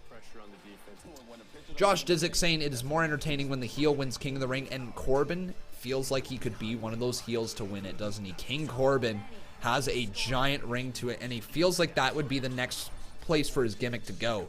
WWE is obviously high on Baron Corbin. They love him, right? Especially Vince McMahon, because he's a big man who can talk on the microphone, and he's truly hated by the WWE fans. He is essentially, you know, probably this generation's Miz in terms of his heel heat with the crowd. Like, if you go back a decade, maybe not quite a decade, let's say 8 years with the Miz was getting these type of reactions from Baron, like, you know, from the crowd, where fans did not want to see him, but they did not realize just at the time how good his heel work is. And I think that's a very fair assessment of Baron Corbin. He's solid in the ring, man. Seth and Phenomene saying, hey Con, you should do more Hold the Rope. I'd love to listen to you at work. Unfortunately for me, my schedule's pretty busy. It's pretty packed, not gonna lie, with the live shows that I already have. I don't think I could fit in another live show or a few more times of Hold the Rope. The only other time that I could do it would be Tuesdays, but those days are going to be saved for other types of videos. I think that the way that I got my schedule right now is damn near perfect. I don't know what else I can add to it, but I'm starting to run out of time. I'm starting to run out of hours in the days, you know? Logan Williams asking, did the Firefly Funhouse already come on? No, it did not, my friend. We will be getting that later on tonight, as Cedric Alexander was just driven into the turnbuckles, and Corbin continues to stalk him like his prey, you know? Jordan Curley asking, I don't know if they will do Undertaker versus Bray because how will they build the match? Build the match, I should say. I think it's a build that kind of builds itself. You have Bray Wyatt attack Undertaker, that leads to Hell in a Cell. You know what I mean? I don't think you really need much of a build for that one, because just the match, just the name alone of Bray Wyatt, The Fiend versus Undertaker, will sell out arenas. Like, that is a match that could main event. And if you put it inside Hell in a Cell, that could main event. No championship needed. That's a main event, right? And that's really cool to say about Bray Wyatt, because his character is something special now. And they continue to kind of just keep him to the sidelines. They don't overexpose him. They make us want him. And he has become a main event player. Big dropkick right there by Cedric Alexander. And now Baron Corbin gets kicked in the face. These two guys are putting on an awesome little match here right now. Lex Rosandino dropping $5 saying, found out who is AJ Styles' opponent at Clash of Champions. Cedric Alexander. That's why there was an attack backstage on him. Heyman is high on Alexander. And you know what, man? I think you're alright, but I also don't know what the whole interaction with Seth Rollins was all about. Off the ropes, turned around. Oh, Baron Corbin has incorporated a spine buster into his repertoire too. Oh, kick out by Alexander. Strong Tiger asking me, Conman, can I watch Raw, please? Well, absolutely. You can go watch Raw. All you got to do is buy the cable network of the USA Network. If you're in America, if you're somewhere else, like Canada, you can buy Sportsnet now. If you're asking if I can show the show, hell no, my friend. Hell no. I will not be showing the show here on this channel. And by the way, Lex, sorry, buddy, I forgot to run your actual message with it. So, my bad. It's not going to be read out by the Barb. Poll right now is almost split dead down the middle. 51% for Cedric Alexander, 49% for Baron Corbin. As Cedric Alexander goes through the middle ropes, but he hangs on before going all the way out. Alexander, big boot there. Is he going to be able to step through that injured left arm? Oh, deep six delivered Alexander. 1, 2. Corbin can't get the win as Alexander kicks out. Wow. What a show so far we are getting. Truly enjoying the show.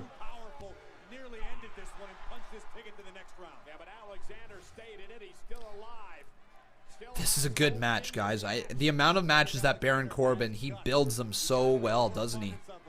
Truly builds them well. But can Cedric topple Baron Corbin? I don't know. Quarterfinals action, King of the Ring tournament. Who's going to advance to the semis? Oh. Into the corner, slides underneath. Baron Corbin back inside the ring. Oh, sidestepped as he goes right into the corner. Strong Tiger, I can't turn it up either, my friend. There's a reason why my stream is set up like this, okay? Cedric Alexander, again going Cedric Alexander, throwing Baron Corbin into the corner. A third time goes Corbin, as shoulder first, Corbin starting to absolutely get decimated. Can Alexander pick up this win? Alexander, fourth time Corbin goes into the corner. Cedric kicking the crap out of Corbin now. Just unloading on this man. He sees his future. He sees that king's crown around his head. And Cedric Alexander wants to put Corbin out of his misery right now. Off the ropes. Cedric leaping through the air with a senton tope style. Over the top rope, taking down Baron Corbin. And now Cedric Alexander, he's got him right where he needs him. All he's got to do is get Baron Corbin back inside the ring. He can pick up this win, and he can advance in the tournament here, folks. He can literally go on to the finals from Monday Night Raw. Can Cedric Alexander, the perennial underdog, do it here tonight? Back inside the ring is Corbin now, and Alexander's got him in the corner. He is looking for the end. All the way up. Alexander, missile drop kick to Corbin. He's somewhat connected. I don't think he got all of it, though. 2, it might be enough. Yes, no, it's not. Corbin kicks out just in the nick of time here. Alexander, man, so close. But not quite sealed the deal as we take another look at this. Cedric generally so precise with his striking. What happened at the start of the show? There was a contract signing. AJ Styles ripped up the contract. AJ Styles, Robert Roode, Dolph Ziggler, and Gallows and Anderson attacked Braun Strowman and Seth Rollins and laid them hanging. Going into maybe the lumbar check. That's what he was looking for, but Corbin saw that coming. Going for the end of days. Alexander rolls through, rolls him up into the cover. 1, 2, Corbin kicks out. Ooh, that could have been the end. Corbin up, driven with a Michinuki driver. It's all over. 1, 2, Corbin kicks out. Oh. We are dead ass at 50-50 in the poll.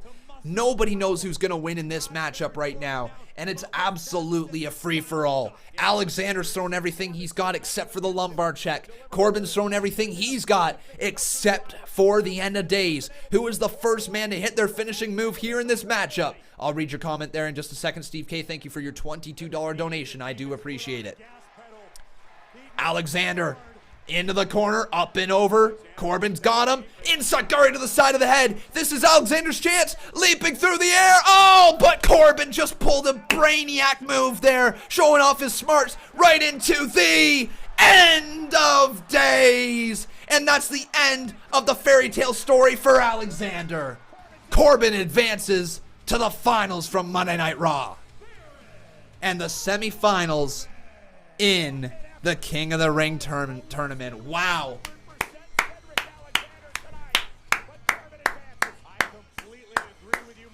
What a great matchup. Baron Corbin does it again, but you got to give all the credit to Cedric Alexander in that match as well.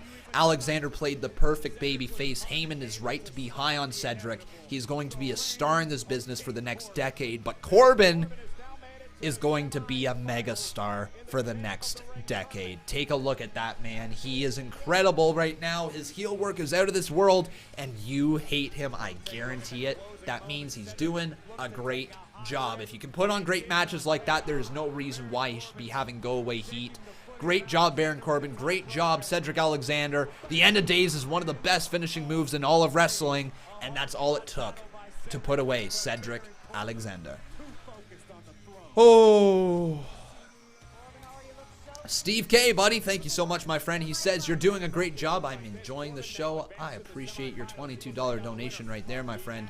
We're gonna roll a $20, okay, and then we're gonna roll the $2 after that, okay, Steve, because I just want to hear Bobby Roode's glorious theme song.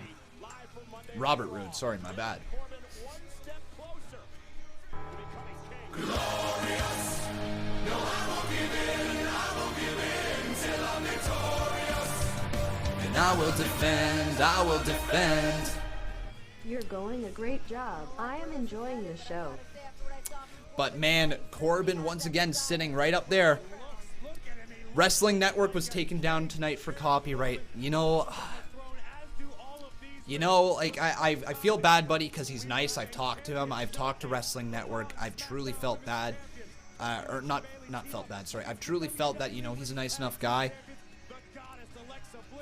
I did send the warnings out to him. I let him know that this is probably the direction that's going to happen. No matter how small you show the show, you do eventually get shut down for copyright. So Wrestling Network, buddy, if you're listening, I'm sorry that happened. You can't show the show on the actual YouTube platform. You just can't, you know. There's a reason why I don't do it here. So Wrestling Network, if there's anything I can help with, be sure to message me. But unfortunately, man, you can't show the actual show, right? So I'm sorry, the next 3 months are going to suck for you, but after you come back strong, make your live reactions, keep doing what you're doing, just don't show the show, because there's no way around it, right? But great little matchup there from Cedric Alexander and Baron Corbin. Great little matchup. Match of the night so far for me. Incredible matchup, not going to lie. I enjoyed it a lot. I like Baron Corbin's work. You know, some people are going to be like, whoa. You know, some people are going to be like, whoa, man, like, whoa, how do you like Corbin? But he's so good in the ring. Like, he's so just good at his job. He really is. Defeated Cedric.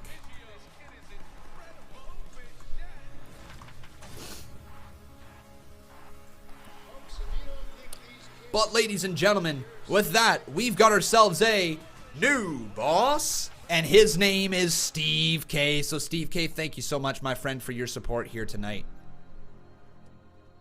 This is the start of your next chapter. A new beginning. A feeling of freedom. What was I going for? New boss, right. It's a There's so many things right now, guys. I actually want to show you a little bit of behind the scenes stuff with what it takes to run this live stream. So one sec. Steve K is a one-time boss battle champion. Awesome stuff. So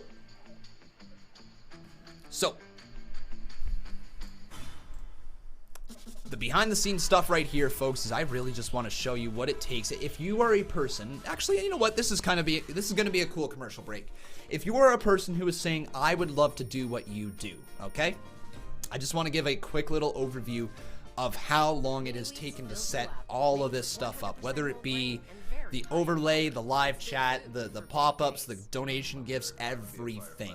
It is all set through OBS. So if you guys are looking to become a streamer, first thing I recommend downloading OBS, Open Broadcast Software. Okay, it is a free program and it is excellent. I've used it for years and it is so customizable. It is so damn good. But there's a learning curve, right? There's a huge learning curve with how to use it. But watch some videos on YouTube. Get used to how all the different stuff work, because you can truly do some amazing things with OBS. This stream literally does almost everything you can possibly imagine on OBS and more. I don't have any green screens or chroma keys going on right now either. Like, that's how good this program is, and it's completely free. But if you want to take a look just how much stuff goes into this, let me turn my little camera off right here. These are all individual things that I have put in, and you can't really see because the focus is there, or it's not really going to focus on it, but you can see right there that there is a lot of things. Look, I'm just scrolling. These are all the individual superstars right here, so that kind of gets thrown out of the wall, but All of these are individual source codes or individual things that I put in through OBS to make the stream what it is, and then down there as well. But up here is the real magic, right? All these things that have that little white eye beside it, those are all active right now. And that's what makes this stream kind of work. Look at, let's have some Inception right there. Some nice little Inception. That camera will go on and on and on for days. But yeah, if you guys are looking to become a YouTuber and do what I do here, all you got to do, really, truly, is learn how to use OBS. And then, you know, it's up to you after that. It's up to you what your personality is. It's up to you if you're going to get a good microphone. It's up to you if you're going to get a good camera. But OBS is free. And that is the way. That is the best way to go live if you would like to do it yourself, okay? So just a little bit of behind the scenes stuff during that commercial break. It was fun. Champion, you know, the host, you have an opportunity for you maybe one day to be 24/7 champ. I believe in you. Also, remember, guys, if you are enjoying the channel and you wish to support it, highly recommend you consider becoming a member. If you guys drop even $2 a month on this channel, you might as well become a member. So if at any point you think to yourself, hey, I'm going to drop a donation, you know, I like to support Conman, this is the best way to do it because you get your name turned green, you get some perks for it, and it helps you stand out in the live chat. It allows me to get to know you guys better, all that great stuff. So consider becoming a member, all right? Just consider doing it. A $2 member, get your name turned green. $5 gets you into the draw for the Conman Universe. It also gets you put up there on the screen with all the members that we have from the $5 or higher, or you can become a part of Legends RAW, and that guarantees you a spot in the Conman Universe. Until we hear Roman Reigns say these words. Roman, it's very simple. You know, there's a couple people that watch Raw live reactions split between you, Days, and Good Mic Work. Is there really? I'm actually curious, guys. How many of you guys are those people? How many of you watch multiple live reaction streamers, you know? And I wonder how many of you guys also watch, like, you know, Wrestle Talk or what's it called? Wrestle Talk or Cultaholic or What Culture, you know? Hey, we got ourselves a new member in Chaos, buddy. Thank you very much for your support. New member up in here. That was one of the worst things I've ever said. But thank you so much, Chaos. Welcome to Team Green. You're going to enjoy your stay here, I promise you. And here we go. This GIF is now up in the building. Woo! Get it. What? What? Yeah. What? What? Oh, Chaos becoming a new member again. Wait, Chaos, what you doing there, my friend? Becoming a new member twice. Did you just upgrade your membership? I think you did. He upgraded to a main eventer. So welcome to the main event club there, Chaos. Great to have you here. You are officially in the members tab as well on screen. So Chaos, let me get you there. So he went from being a $2 supporter to now a $5. So dude, thank you so much. Let's get you up there. But here's the situation. Daniel Bryan still won't stop. He's demanded an apology from Roman Reigns. Daniel Bryan released a statement earlier today to WWE.com saying that Rowan acted of his own volition and that Roman Reigns still owes Daniel Bryan an apology. We're going to find out what happens tomorrow night on SmackDown Live right here on the USA. That was Chaos. There we go. Chaos, thank you so much, man. Welcome to Team Green.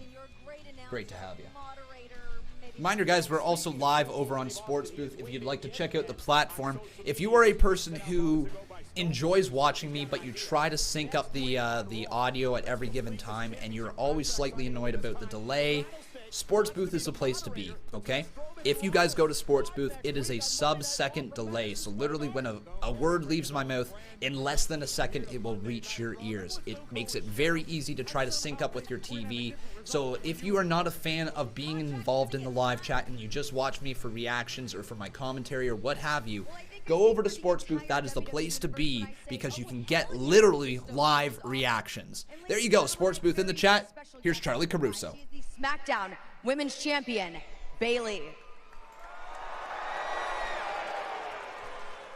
Bayley, your best friend Sasha Banks made a vengeance return to WWE. Really, she's been the talk of the entire WWE universe. Now, you have been one person who has yet to make a comment about her. I mean, she's even gone as far to challenge Becky Lynch at Clash of Champions for the Raw Women's Championship. So, do you have any comment about her shocking return? Right. You're right there, White Wolf Gaming. I'll change it right now. Okay, well, let's talk about the comments that she made last week. She said that the women's tag team titles that you two held together meant less than nothing to her. Now, I know as friends, you have your ups and you have your downs, but this has really gotta hurt. Have you talked to Sasha about this? Of course I've talked to Sasha. She's my best friend. But I'm not gonna get into what we talked about because it's personal. Oh. Now, interesting. We all know what happened at WrestleMania. She took her ball and she went home. And because we all handle things differently, and that was Sasha's choice. But not mine. I chose to move forward and not look back. I chose to take advantage of every single opportunity that I was handed on SmackDown. And now, I'm the SmackDown Women's Champion. So tonight, I'm teaming with Becky Lynch. Why don't you ask me a question about that? Okay, I can do that, fair enough. Okay, tonight it is you and Becky Lynch against Alexa Bliss and Nikki Cross in a champions versus champions match. And we all know the spotlight will no doubt be on Becky Lynch, the man, as many people are calling her the embodiment of the WWE women's division, even as going as far to say that she really has taken this division to new heights. So I imagine you might be feeling a bit overshadowed by the man. No. With all due respect, you might think that I'm being overshadowed, but I certainly don't. I won't be overshadowed by anybody because this SmackDown Women's Championship means just as much as the Raw Women's Championship. Nice. I go out there every single that. night and I do anything that I need to do to win. Now, last week, I beat Nikki Cross, so I think this week is Alexa's turn. And by the end of the night, we'll see who's standing in whose shadow. Thank you, Charlie. Interesting. From out of the shadows, it is time to join the raid. Eric and Ivar, So, Viking Raiders, are live on Monday. remember my rant last week there, folks? Remember my rant about champions facing champions. Yeah, you never know how the season's going to play out. Hey, Sod, how you doing, buddy? Over there in Sports Booth, great to have you. So remember literally last week, I made a giant stink on champions versus champions. And they're doing it again. They're going to do it again here tonight. They're going to put Alexa Bliss versus Bayley. Can anybody legitimately tell me what the positives are of either woman losing? Is there a positive? There isn't. There's positives of each superstar winning, no doubt about that, but what are the positives of each superstar losing? Can you get a story out of either losing? Alexa Bliss, let's say she loses. What can you get out of her story? The fact that she's a tag team champion and her partner lost as well, so they're on an equal playing field? And I guess that makes Nikki Cross feel like she's just as important as Bliss because they both lose to Bayley? Really? Is that going to be the positive? How about this? If Bayley loses. Okay, well, the SmackDown Women's Champion lost to Alexa Bliss. And that builds up Bliss, but at the cost of your champion. Again, I don't think that's good. You know, I don't think it's good to take your champions and put them up against each other without actually... One sec. Gothine saying, oh my god, Con, stop. Alexa and Cross have been undefeated for weeks now. God. Bliss and Cross have lost so much. Oh my god, are you forgetting the whole build against Bayley? Are you forgetting the whole thing that has happened with Nikki Cross literally losing last week? The tag team champion losing last week. This is not rocket science. Book your champions, be strong. Not facing each other in a throwaway match on SmackDown where you're trying to build up Bayley. Really? Really? That's not the way we go. That's not how we do things. That's not how things should be done. You should not be putting champion versus champion without it being a big match. Why is this a throwaway match on Raw? Like, are you kidding me? Is there no one else on the roster who can do the job for Bayley? Is there no one else on the roster? Seriously, is there no one? If there's no one on the roster, call people up from NXT. You've got incredibly talented women down there who can afford to lose on the main roster. What happened to the Iconics? Why isn't Billie Kay going in this match? Why isn't Peyton Royce going in this match? Sure, they used to be the women's tag team champions, but they got no momentum right now. That's who you put in the ring with Bayley, not your tag team champions that you're trying to build up. You don't go with that match, you just don't. That match has no benefits for either superstar. One is going to lose, and if you go a double DQ or a double countout or something like that, you book your champion to draw. So where are you better off after that? I don't rant too much. I just can't stand illogical, stupid-ass booking. Because this is what it is. The tag team titles should be elevated, not devalued to the point where you're literally jobbing them out to the women's champion, who they just had a feud with. This isn't like it's new. It's not like it's new, right? It's not like this is something different. It's not like this is fresh. We just literally got the entire feud of Bliss and Cross versus Bayley, and they lost. They became the tag team champions, and now they're being fed again to Bayley. I don't even know how the match is going to go, but it shouldn't be happening. Here's two jobbers in the ring to face the Viking Raiders. Seth Amphetamines, let me double check and see what level you are of member, okay? So you're just a basic supporter there, Seth. If you wish to pop up on the screen, you can become a $5 member, all right, my friend?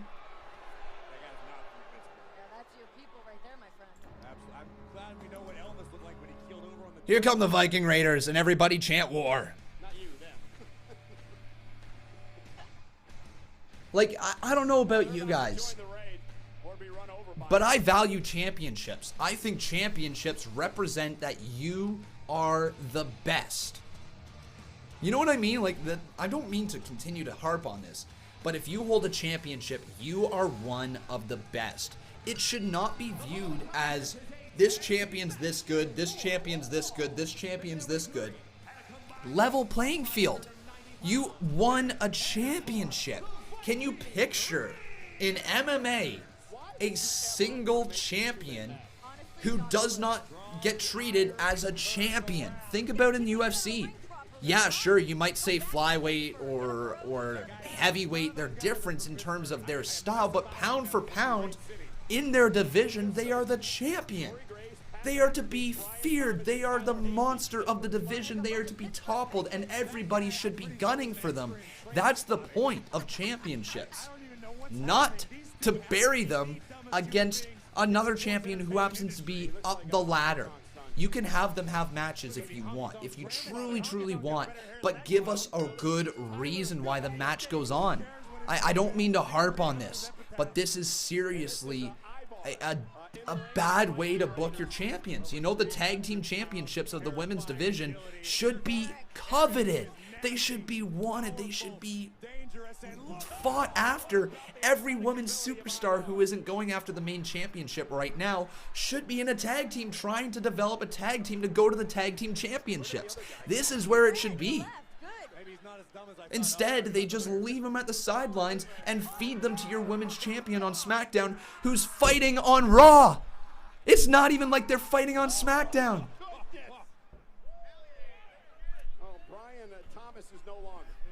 It's so frustrating. Like, and I don't know how the match is going to go down, but I'm seeing very few positives that are going to come out of it. The Viking Raiders are going to destroy the Jobbers. I'm not putting them up on the screen right now because the Viking Raiders are absolutely scary, scary men. Oh! Oh my God, that guy just took a beating. Tag has been made. Eric and Ivar are in the ring together as the Viking Raiders are gonna hit the Viking experience. 1, 2, 3. Wow.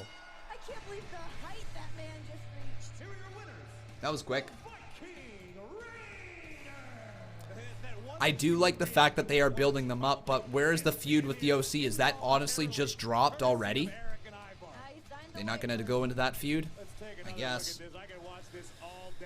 That was just the beginning. It somehow managed to get worse. And watch this. Great match, though, between Cedric Alexander and Baron Corbin still earlier. I thought that was an incredible matchup. So, this was Viking Raiders defeating Jobbers. Also, I like jobber matches.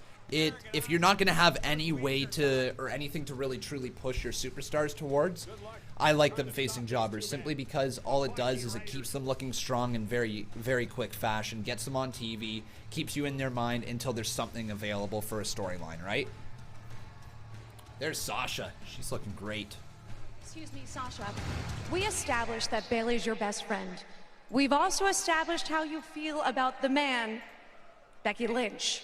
Are you rooting for your best friend to win tonight? I see what you're trying to do here. Get the hell out of my face! Wow.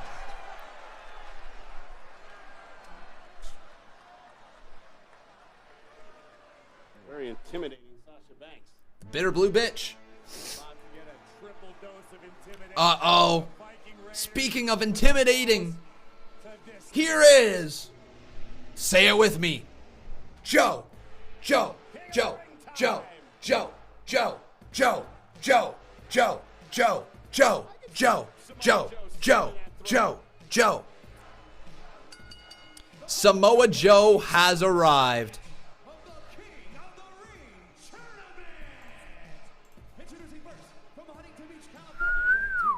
This is gonna be good. Here we go.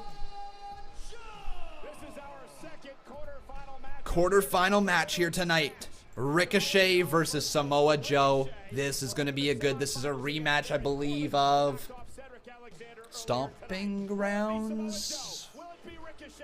I can't remember which pay-per-view. Wasn't too long ago. Ricochet defeated Samoa Joe for the United States title. This is the follow-up match now.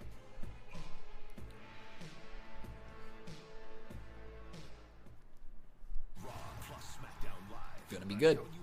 Jimbo Slice asking me, Conman, how do you live stream like this? Through open broadcast software, OBS. Free program. The rest of the stuff is just Photoshop, coding, looking up online videos, trying to figure out how to make things scroll, you know, all this little things, right? It's just a bunch of features that OBS has that I put together manually to make the stream look like this, right? Gothine saying, Con, what you should do is go to Stanford and ask for a job in storyline writing, lol. Yeah, how's that gonna look? Yeah. So I got 100,000 subscribers. Give me a job. Nah, I gotta make sure that eventually it'd be really cool in order to put my brain for the business into action, whether it be through a independent wrestling promotion, whether it be through WWE, whether it be through anybody. It'd be really cool in order to actually have a try at it, you know? I've tried with the Conman Universe, and I think my booking in the Conman Universe is as good as I possibly can make it for a video game, right? You know, the results can't be determined, so in that way it kind of takes away the booking aspect, right? But at least the way that I form matches, that I build storylines, I would like to try, you know? I would like to try at some point. It'd be cool. So, the problem solver over here saying this. So, he says, I don't understand why anyone is saying Bayley and Becky versus Alexa and Nikki is a throwaway before it even happens. This could be a really good match, and I think it's exciting that this is the first time in history such a champion versus champion match is happening for the women. Wait. It's saying Bayley and Becky versus Alexa and Nikki. Is that? Hang on one sec. I understand your perspective, but I think you're getting too worked up and ranting about tag champs being fed to Bayley when you have no idea that's even how the match is going to go. There's a lot of potential for Charlotte, Sasha, or maybe others to interfere. I understand that, man. I totally understand that way to look at it, okay? If I'm going to be honest, I think I misheard, and I thought it was a one-on-one match. Is it a tag match? Because crap, I'm about to look like an idiot here online if it's a tag match. I thought it was a one-on-one, and I might have misheard that, and I might have ranted over nothing. But again, if it's a tag match, that works a little better. I will say it works better. Can you guys confirm to me, though, in the chat right now? Is it a tag match? Did I really just rant and get all worked up over that? Frig. This program is aggressive. I don't know, actually. It may contain themes that are not suitable. It's a for tag. everyone. Viewer discretion is advised. Well. Hi, how you doing? Conman's wrong. Oh, God. Oh. Frig.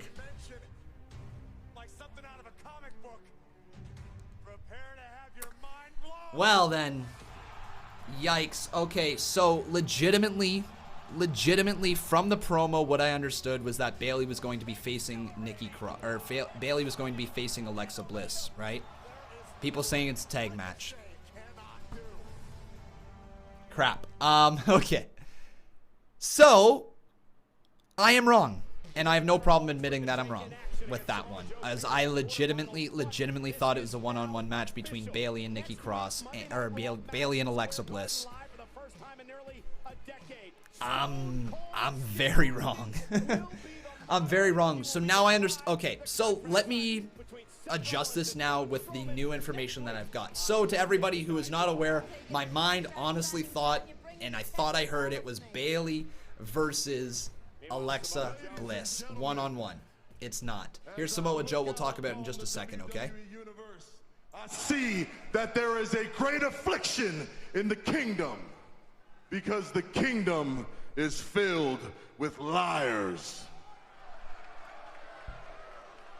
Every man who received a seat in this tournament has come out here and told you that they will be the new reigning king of the ring. But all the lies in the world can't cover up one universal truth. And it's that King Samoa Joe sounds just right.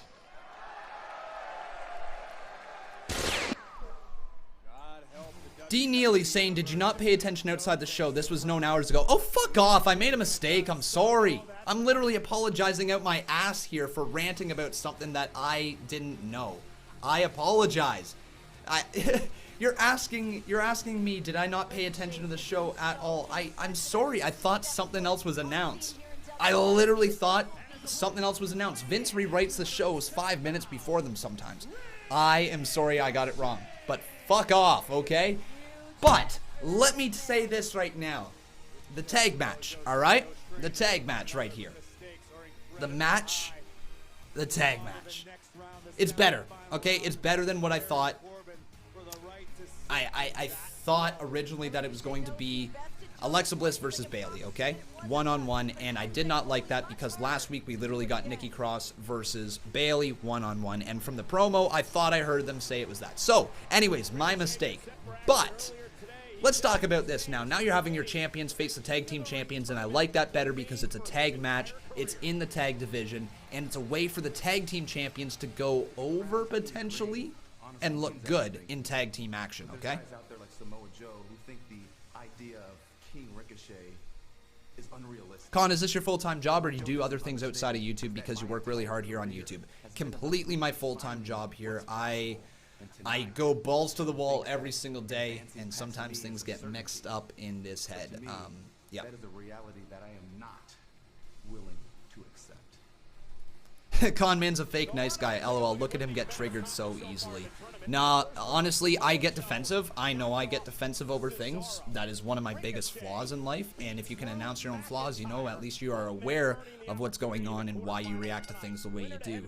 I'm very defensive because growing up, and this is not to be a sob story. Growing up for a long time, I was literally the center of every single joke. Didn't matter what was being said. There was always some sort of reference, whether it was from home or whether it was from school or what have you, hockey. It just felt like I was always the center of a joke for some reason, and I grew up having to always defend myself somehow and always be on the defensive. And so that stuck with me over life, and I try not to be defensive, but I absolutely am. It's one of my biggest flaws in life. I'm not a fake nice guy. I actually really do care about people. I really do care about my friends. I care about my family. Love my girlfriend to death. Like, she is the most amazing human individual out there. Do I like when people come at me when I'm literally apologizing and admitting my mistake? No, fuck no, I don't. That to me is a very arrogant thing. If somebody apologizes or somebody is honestly apologizing for a mistake that they didn't realize they were making and they come to you at a later point and literally apologize, water under the table, you know, like water under the bridge. Just, it's over, right? Okay, but here we go. We got ourselves a one-on-one match between Ricochet and Samoa Joe. I've been swearing actually a little bit more in my live streams, simply because I think with a reaction channel it's a little more important to show your true colors and not to fake your reactions as much, right? So sometimes if it comes out, it comes out, right? Who will win? Is it Raw? WWE? So is it going to be Samoa Joe? Or is it going to be Ricochet? But yeah, to kind of go off that fact, like if anybody else is dealing with those things when they grow up, right?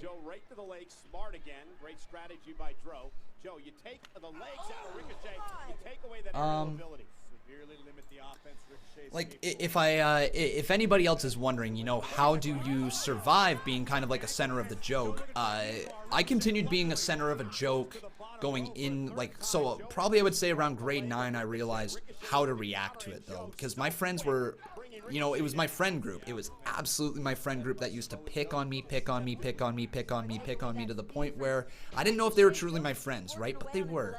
It was just growing up and dealing with those hard time stuff, right? When I got to high school, I figured out how to manage my outbursts a little bit more and how to kind of have some more self-control, and as a result I was able to smile and laugh off the jokes that were said at me and actually start, you know, making fun of myself, not taking myself so seriously. And there's still those defensive qualities in me when people do truly hit a little nerve or something like that, or something that I'm not happy with.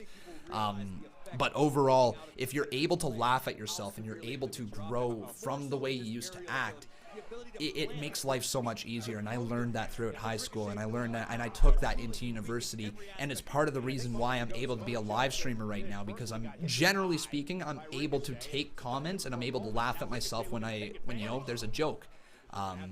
Not very good with dealing with people who are just rude and constantly rude and arrogant for no reason. I don't deal well with people like that, right?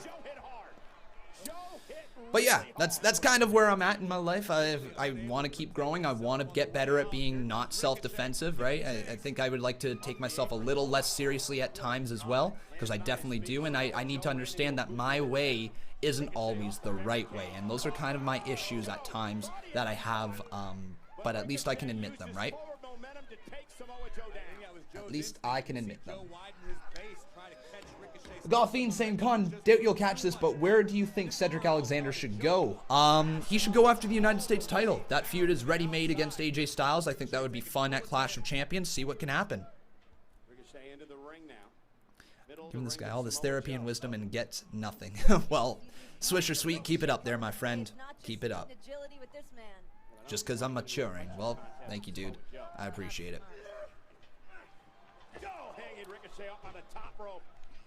Uh-oh, Samoa Joe now. Oh! What was that move? What? What was that move from Samoa Joe? Look in the eyes of Samoa Joe, staring down his fallen prey and Ricochet. This is a tremendous, just a great blueprint for this. So basically you can dish it out but can't take it. No, not at all what I just said. I said that I'm getting better at being able to laugh at myself. I've always been able, not always, sorry. Ever since probably about grade 9, I've been able to laugh at myself. I need to get better. I obviously need to get better at not being self-defensive. I need to get better at, you know, whatever. I need to get better at taking comments. But there are a lot of comments out there that I can laugh at, that I can laugh at myself, that I don't have to take myself so seriously. Again, it all comes down to if you're an arrogant little prick, There's a difference. I don't really deal well with people who are arrogant little pricks, and I get a lot of those here in the live streams. Juice Wayne, thank you very much for subscribing. Straight headbutt from Samoa Joe. Uh-oh, off the ropes right there. Nice little backdrop off the side. Samoa Joe misses the clothesline. Up and at him. Ricochet, Hurricanrana, and he kips up into it. And look at the one and only. He's starting to roll right now. He's going to hit the moon. So, oh my God, shot at Jericho. If you will, a line salt in the center of the ring, done perfectly. Kick out by Joe. Allison Deloach, thank you very much for subscribing. Welcome to the channel.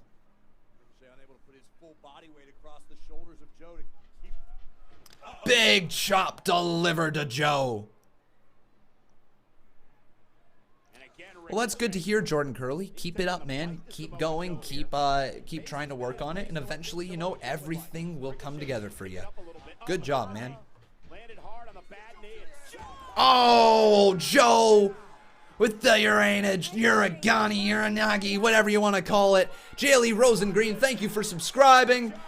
Joe, oh no, no, oh no. Samoa Joe just planting Ricochet into the barricade with an overhead suplex, sort of. Somewhat. Oh. You're not the only one there, Geddes Tolliver. Not the only one. Just keep your head on strong. And yeah, the big thing I want to say is find out exactly who your true friends are, right? Who your real true friends are. And once you figure that one out, don't let the people outside of that close-knit friend group really affect you. You know, I think that's the best way to put it. I kept a close-knit group of friends, and I always have, you know. It's the same 12 guys I've been friends with since probably grade 2. Well, give or take a few people being added in, you know, through high school and all that. But those same 12 guy friends that I've got, and then my additional groups from college and whatever else that I've kind of got, the close-knit group of friends that I have is one that you hold on to for life, because you truly notice if they care or not about you. And the people who don't care about you, you know, if they're just going to try to bring you down in life, if they're just going to try to hold you back, if they're going to belittle you and you're not going to gain anything of having a relationship with that friend, then what's the point, right? You know, what's really the point of maintaining that friendship? What's the point of going out of your way if they're not going to kind of, you know, work with you to help you grow and be there for you when you need it, right? Keep your close friends. Make sure if you do get a close friend, you don't let little tiny craps come in between you, because it is so damn important, as they will help you out through life. You never know, right? You never know if one of your friends are going to become a big famous person. Maybe you can milk them for money. I don't know. All right. But everybody here, if you have not done so, please make sure you leave a like on this video, as this match has went to commercial break. Samoa Joe and Ricochet are doing good, but I think it's going to pick up after the break. Also making sure you are subscribed to the channel. If you do see your name pop up over there, thank you very much. You have become a part of an amazing community. At Burger King, get 10 chicken nuggets for just Spy Agent, how you doing, buddy? Welcome to the live stream. We're going to roll a couple ads right now. And remember, if you guys are enjoying the show, you can always drop a donation. It doesn't matter how much or how little. Any little bit is appreciated. I appreciate it. A Swisher Bowl. Swisher Bowl. Swisher Sweet. I wish. I wish. A new beginning. Yep. That'd be fun. A feeling of freedom. For you, this isn't a reset. Could use it right now, honestly. It's a reignition. Because in the Canadian dream. So, what's going on with that whole Grimm? I don't know what's going on at all within the wrestling community. Is there like some drama going on with Grimm or something? Bear presents Tough as Walls. Doug Anaretsky saying, just a word of advice, you never know if your friend is just waiting for the best time to stab you in the back. Damn. Damn. Damn, that's some real words right there. Voted Canada's most trusted brand of interior and exterior paint. That's some real words right there. That hits a little too close to home. Stains and primers exclusively at the Home Depot. Wow, that's a I don't know how to react to that. Wow. That's true. Kevin Langhoff saying Conman has the best interface as far as streams are concerned. Thank you, dude.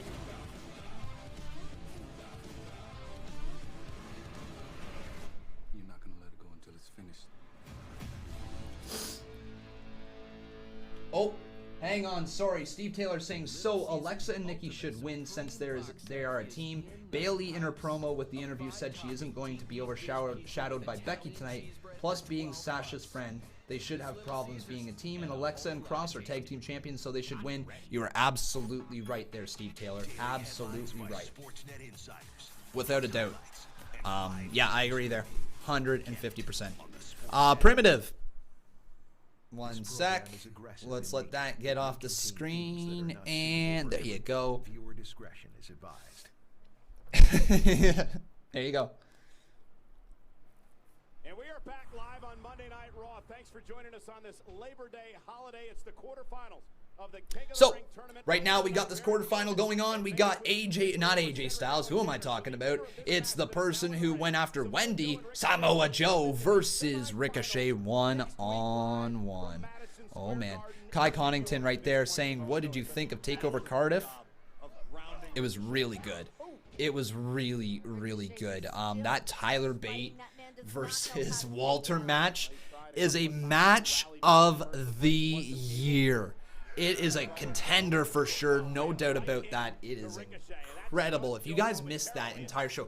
Also, the triple threat tag team match was up here. It was damn near the best match on the card. I love the build towards Mark Andrews and Flash Morgan Webster winning the tag titles. Literally, that was one of the greatest stories. That's how you make two people who have teamed together in the past come forward as a tag team, showcasing their skills, giving them an entire build to get to the tag team titles, and having them win in their home country. Like, that was incredible. And what it does right there as well is it sets up a way for Gallus to take the tag titles off of Mark Andrews and Flash Morgan Webster, because Gallus was never going to take the tag titles off of the Grizzled Young Veterans, right? There's no way they're going to do a heel taking the titles off a heel. No way they're doing back-to-back heel runs that are going to be long. This Mark Andrews and Flash Morgan Webster team is going to hold on to these tag titles probably for a month, if that, and then there's going to be a matchup versus Gallus, and Gallus will end up taking the titles away. That's what's going to happen.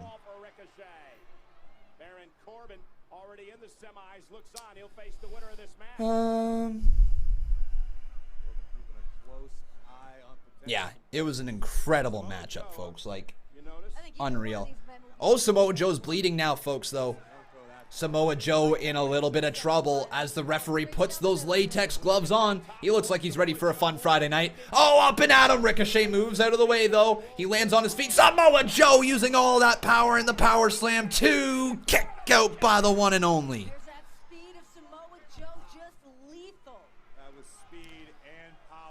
I mean, King of Kings, weed's legal, in Canada at least. People, if they want to talk about it, it's a free world, they can talk about it. It's not illegal here. Oh, back elbow being delivered right there to the side of the head of Samoa Joe. Rolling through into the cover. 1, 2. Oh, Ricochet can't get the pinfall off on Samoa Joe. Samoa Joe lifts him up, though drops him down on a vertical knee. Off the ropes now, Samoa Joe just got hit with what a kick! Super kick to the side of the head of Joe!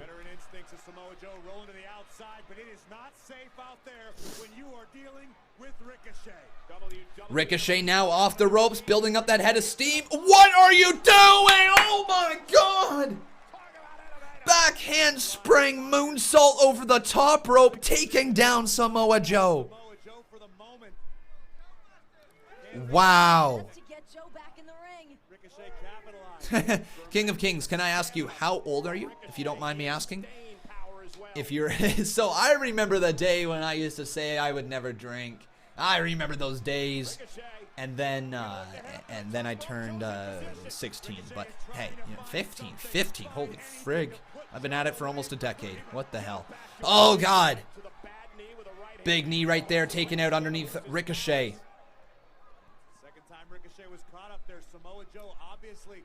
Samoa Joe looking for a giant move. 15 years old, dude. You're about to start. Once you hit college, oh, fun times ahead of you. Let me say this much. I had a friend in college who had never drank before either. Oh, wait, hang on. Coquina clutch on top of the rope. Coquina clutch. Can Ricochet? Oh, my God. Ricochet's going to tap out. Ricochet woke up. Oh, my God. Down. Down onto the mat, taking down Samoa Joe. 2, 3. Oh, double count?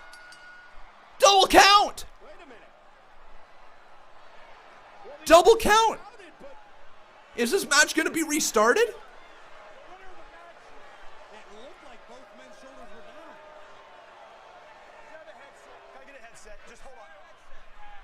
He needs a headset. Wait, 1 sec. Hi, can you hear me? Okay, great. Jack Cohn. You saw that? Okay. Yes. Okay, thank you. Yes, listen, from my vantage point, I saw both of their shoulders. Yes, both their shoulders were down. Yes, I knew. Okay, yes. Thank you, okay. I'll take you under advisement. I'll take that under advisement. Thank you. All right, listen. I'll be back. That's it. That's official, John. Listen, no, the match is over. It's over. The match. We'll make a ruling soon. We'll make a ruling soon. We'll make a ruling. All right. What? Well, Ricochet asked the question, who won? Everyone's asking that question. Oh, no. Samoa Joe from behind with a right hand to Ricochet. No, that's so unneeded there, Samoa Joe. So, guys, it's... So... The referee literally leaving the ring, not telling us who won, and Ricochet now Enziguri to the side of the head of Samoa Joe. Code breaker! So, why wasn't the match restarted? The recoil, sorry, not code breaker. So why? What?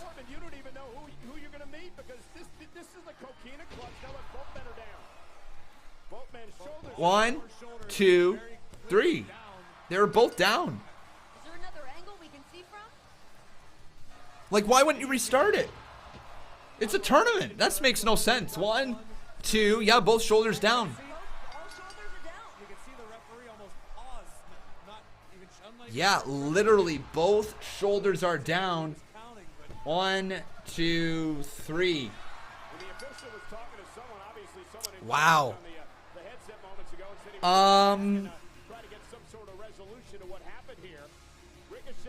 So to me, like, I will say this much. This is a intriguing way to go, I guess. But if we're talking about actual honesty, it's a tournament. You know, it's a tournament. To me, you restart the match. You know what I mean? You restart it. Are they gonna eliminate? Are both gonna get eliminated and Baron Corbin will get a pass? Did, big man. To be honest with you, it's probably the best thing to come out of tonight for us.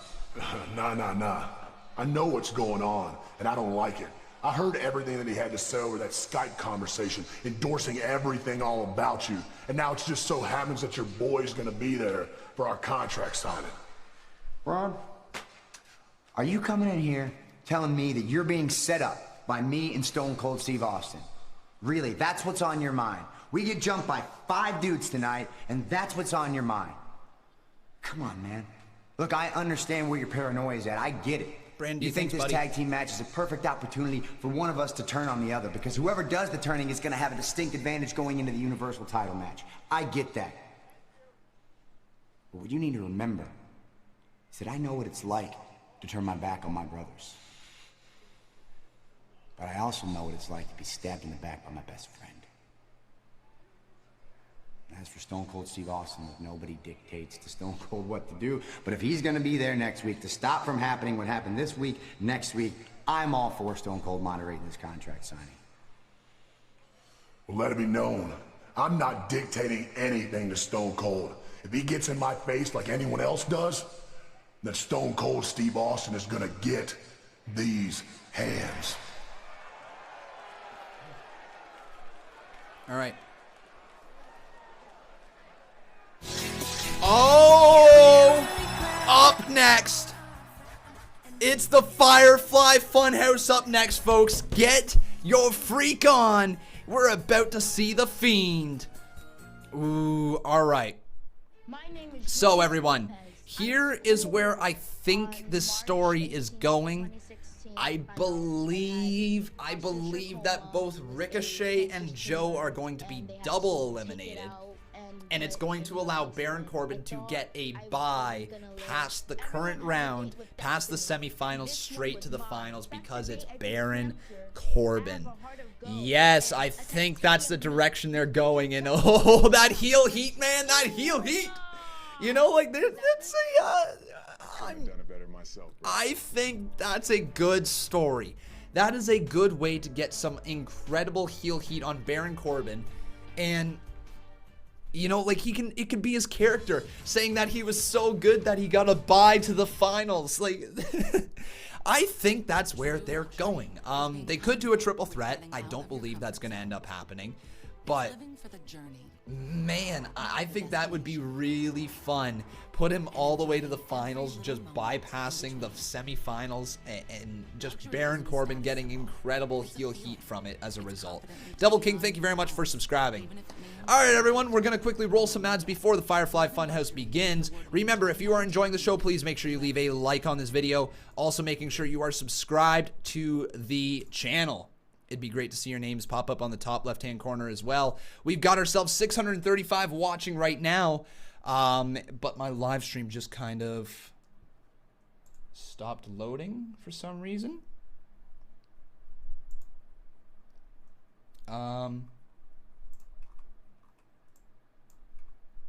Why can't I watch that? What the heck? Sorry guys, my sports, that is weird.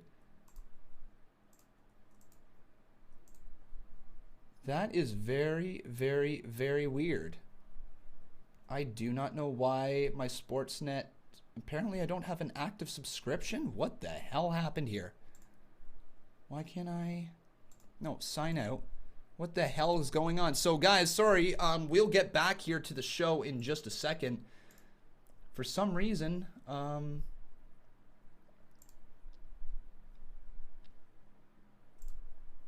there we go. Okay. That was incredibly weird. It literally just said I didn't have a subscription active, and I'm like, yes I do.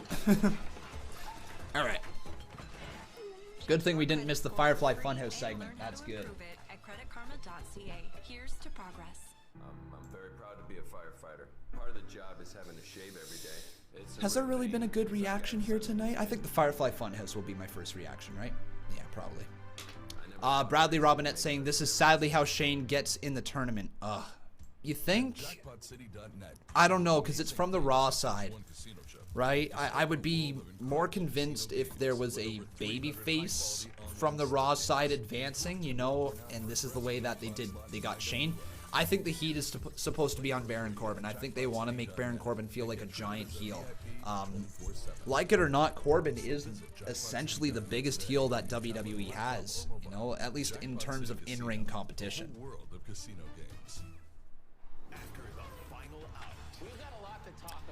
Jay Twinkie, if you want to search on Instagram, all you got to search is Conman167 WWE, and you can find that. Con, will you do your reaction of the contract signing? No, probably not. Probably not. I don't know which reactions I'm going to upload so far. I haven't really had any incredible ones that feel like they are worthy of uploading, you know? I don't just like flooding my channel with content that isn't good. I want, you know, if people are going to click on a reaction, I want it to be a good one. I want it to be for a big moment, you know?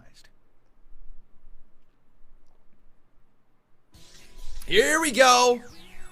Glad that you're our friend, and this is a friendship that'll never ever end. It's Bray, baby! Hi. Well, I need to update that. Before the fun starts here today, Finn Balor, I think what The Fiend did to you was super duper rude. So, on behalf of everyone here at the Funhouse, I wanted to officially... Vince! The devil's back! How dare you challenge Seth Rollins or Braun Strowman to a match at Hell in a Cell? Do you have any idea how valuable they are? As a matter of fact, you're... No! Don't fire him. Look what I've been making. Oh. Oh. Here. Oh. Give him the money. Hold on. I got it. Here we go, boss. Oh, yes, sir. Yes, sir. Vince is just eating the money. That was close. Besides, as we saw earlier, Seth and Braun don't make a very good team. They're selfish, greedy. And in another life, they took something very dear to me. Oh. Oh, God. But unlike those bozos, I've learned to embrace the virtue of teamwork. See? Yowie, wow, we got all of them here. Rambling Rabbit, Huskus the Pig, Mercy the Buzzard, and the Witch person. They help me cope with the pain. Forget her name. Abby the Witch. Whoa, frig. But the Fiend, he helps me inflict it. Oh, God. Oh, God. This is bringing back all the nightmares. See you in hell.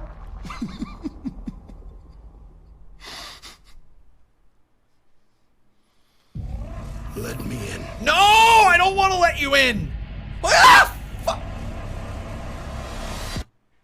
bye.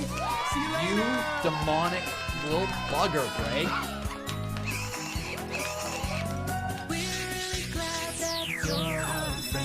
And this is a friendship that'll never ever end. Jesus. I love the Firefly Funhouse. It is so much fun, so creepy, so great. Bray Wyatt, don't ever stop. Vince McMahon be eating money all day. And Vince, you should push Bray Wyatt big time. So good. See you in hell. Oh, man, all right. So what'd you guys think? What'd you think of that version of the Firefly Funhouse?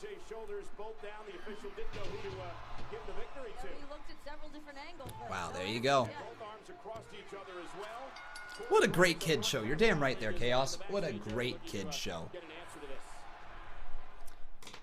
Here we go. Answer time. WWE referee John Cone. John, obviously an extremely controversial ending to the Samoa Joe Ricochet King of the Ring match. You were the referee of record.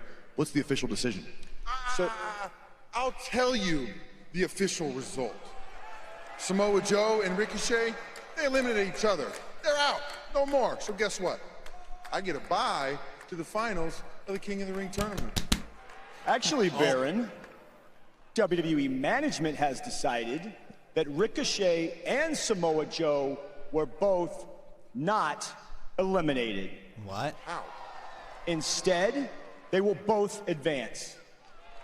It's not possible. And next week, you're going to face them in a triple threat match. Boo. A triple threat match?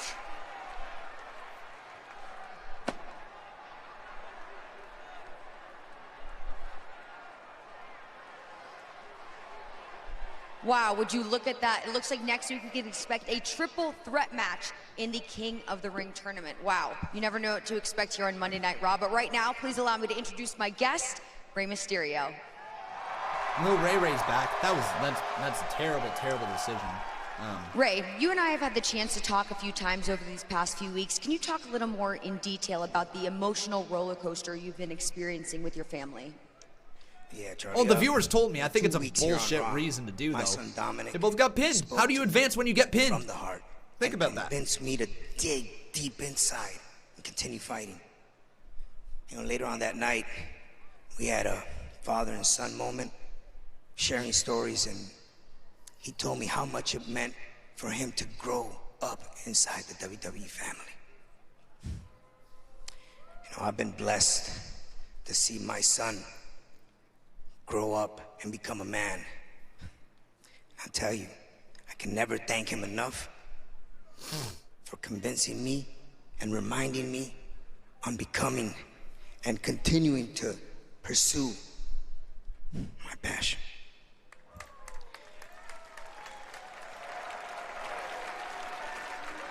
Which really had me thinking, how crazy is this? Now think about it, Charlie, please, for a second.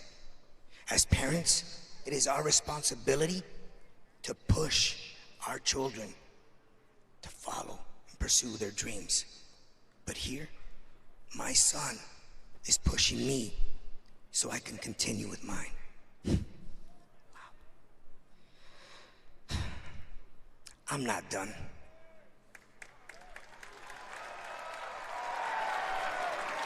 He's not done. Not just yet. I still have much more to accomplish.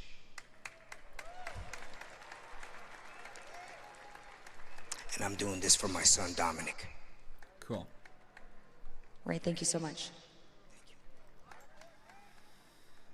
I, for one, cannot wait to see Rey Mysterio back in action. Here comes The Miz. So, let's read this dono first, and then let's talk a little bit about it. So Asim Khan dropping $5 in here. Thank you so much, my friend. He says, WTF, WWE can't just make triple threat match in one-on-one tournament. I agree. Well, you can, okay? So you can make it a match, all right? If we're going to be honest, you can. Should you? No. Because it is the King of the Ring tournament, right? What's the... I'm just having a tough time wrapping my head around that. You can't just make a triple threat match in a one-on-one tournament. Both shoulders are down, so you lose, right? Like, you get pinned, you lose. There's no consolation prize, and if you were going to have an issue about this match, restart the damn match. You know, like, it's very simple. You restart it, or you have nobody advance and you put as much heat on the heel as possible so that Baron Corbin gets the bye. It doesn't seem like it's rocket science, right? Like, yeah, sure, a triple threat match. I guess that's the direction they're going, but like, do it with a double count out. Do it with a double disqualification. Do it with something.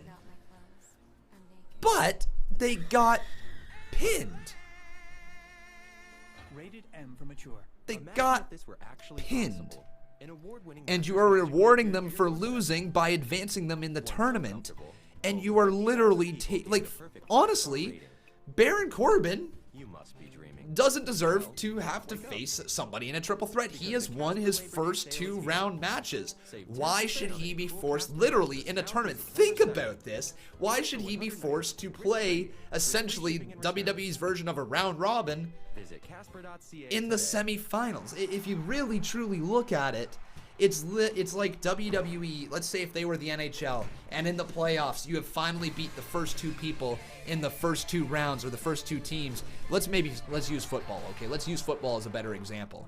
Nope, MLB. This would be even better because MLB already has it. So, MLB sometimes has these wild card qualifiers, right? These qualifying matches. And imagine all of a sudden, no, MLB doesn't work as a reference. Whatever. I'm trying to just make a real sports reference, but it's always one team versus the other. There's no really real world reference that I can provide to you guys. Well, let's just say this, it's a dumb idea. It's really quite a dumb idea. I don't like that. Technically, by rule, a double pinfall is a no contest, which means the match should be restarted. Or at least make the match be for next week on Raw as well. You know, like, if you wanted to milk this pinfall thing, put it till next week. Make the match be restarted for next week. If you didn't want to do it tonight, that's tough. Like, I don't understand. I really don't quite understand that.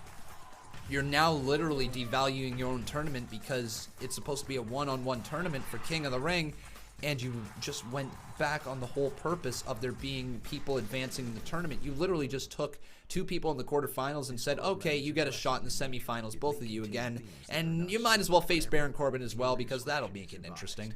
To me, that makes no sense.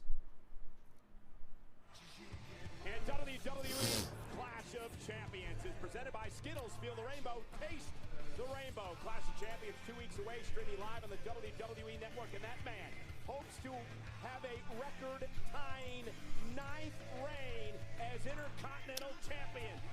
No way. The Miz could be a record-tying 9 times as the champ. Guys, they totally want Miz to become the record-tying person, don't they? They really want him to tie the record because Jericho holds it. Does he not? Jericho holds on to the record of the most amount of Intercontinental Championships. They're going to have Miz win the title, aren't they? Okay. I think I might be able to deal with that. Let's talk about Cesaro. Yep, they're going to talk about Cesaro at NXT UK TakeOver. Cesaro's stock rose a lot after TakeOver. His match with Ilya Dragunov was incredible. It was far better than it had any right being, and he literally did the Cesaro swing in the center of the ring for 40 seconds. 40 seconds. This man is a beast. Between Cesaro and Miz, presented by State Farm. Talk to an agent today at 800 State Farm. This should be a great. All right, guys, who do you think's gonna win this match? Oh, Cesaro with an uppercut right out of the gate. Miz is in trouble. 1, 2. Miz kicks out, and that's the exact move out of the start of the King of the Ring tournament. Miz gets absolutely bowled over, and here we go. Who will win? Another uppercut delivered to Miz.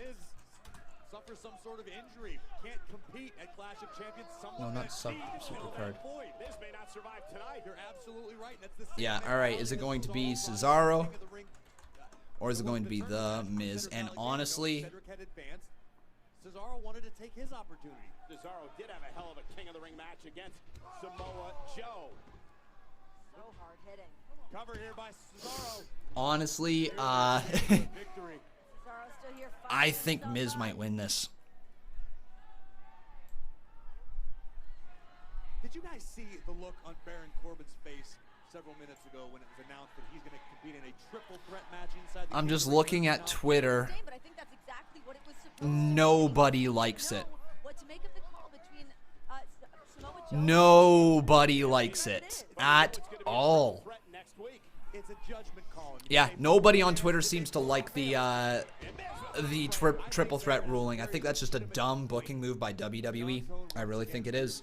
Yeah, but if you're a fan of WWE, how can you not love the fact that you're going to have Corbin, Joe, and Ricochet in a triple threat match to determine who goes Christian Vega saying Miz needs another push. He might win the IC title this Sunday.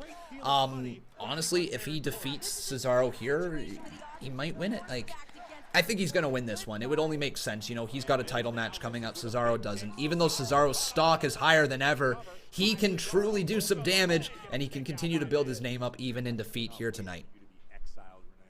They should mention Cesaro's TakeOver match on commentary, but they are not. Didn't Michael Cole announce that he was at NXT UK TakeOver Cardiff? Pretty sure he did, right? He brought it to our attention as Cesaro was coming into the ring. Yeah, Marcus Ryan, I'm pretty sure he did mention it. We've seen this before. Watch this. This is unrivaled. Here we go. Cesaro deadlift superplex to the Miz. Into the cover. 2. Miz kicks out, staying alive in this matchup. Wow.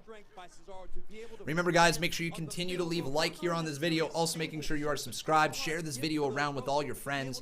Tell everybody that we are live. And remember, vote in the poll after the show here tonight. That way you can get involved in the What Do You Think series that is coming to that is already on the channel. We did it for AEW All Out. We are doing it for Raw, and that'll be up to your guys' screens tomorrow during the day. Miz ducks underneath the Cesaro ducks underneath the clothesline. Miz lands on his feet though. Kick to the knee. Miz delivers that short Short spike DDT. Now under the cover. Referee counts to 2, but Cesaro kicks out in the nick of time. What is next for the Beast Brock Lesnar with him not getting a championship rematch? What if he won the Rumble? I don't think he should be winning the Rumble. I think Brock Lesnar's next step is to move to SmackDown Live for when they switch over to Fox. That's only like in a month and a bit. Like, it's really not all that far away. So I think that that's probably where Brock Lesnar's moving. He will probably either be announced for the very first SmackDown show, or he will show up there and pretty much be a part of the show. Big uppercut there from Cesaro, elevated in the air. Miz finds a way to kick out. But now Miz slowly being lifted back up to his feet. Locked in for the neutralizer. Can Cesaro do it? No, Miz sends him over. Cesaro rolls through though. He's got the cover, shoulders down to the Miz. 2 kick out. Cesaro hooks the legs. Now going for maybe the King of Swing. No, but now the beautiful foot right to the face there of the Miz. Cesaro gets dropped down. Miz gonna step through, roll through. Can't quite lock in the figure 4 leg lock. Slides underneath of Cesaro. Miz trying to take him down. Cesaro hooks the legs though, into the cover. 2, Miz, oh! Cesaro tried holding on to the ropes. Now back into it. 1, 2, kick out by Cesaro. Right hand being delivered. Miz fighting away here in this match. So far, so good. Uppercut to Miz. Another uppercut to the Miz. Another uppercut. Uh-oh. Skull-crushing finale. Cover 2. Miz beats Cesaro. Yeah, that's good. That's good. Don't get me wrong. I love Cesaro. Miz has an Intercontinental title match coming up. He needs the build. He needs to be rebuilt in a little bit. And Cesaro was hot after NXT UK TakeOver, right? He had some extra name value. Miz beating him is a good call. Cesaro will be fine long term. Miz right there needed that win. Becky Lynch and Bayley going to be teaming together here tonight.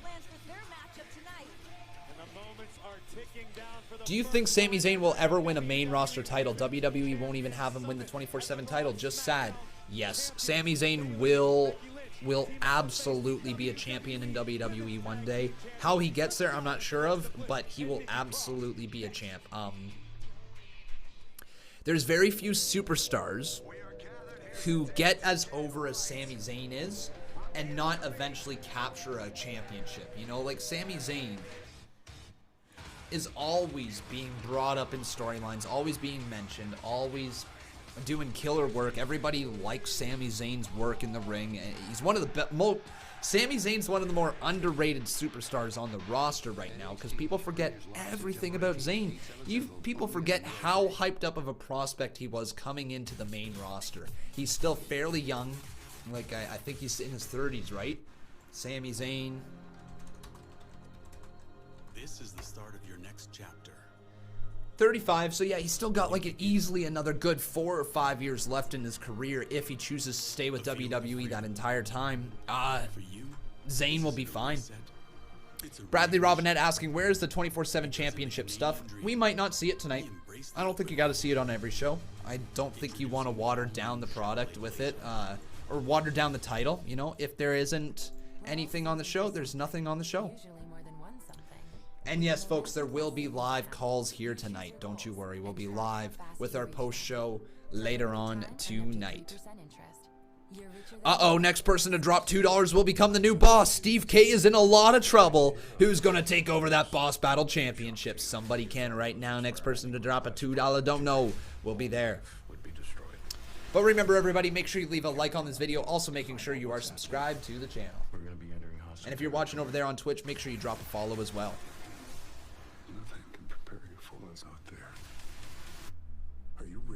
We should probably update the results right here as well.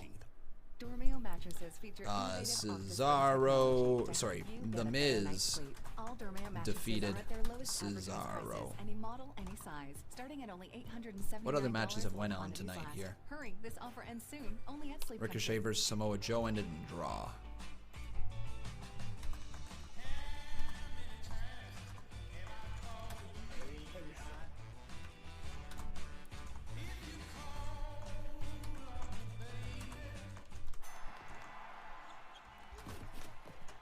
All right.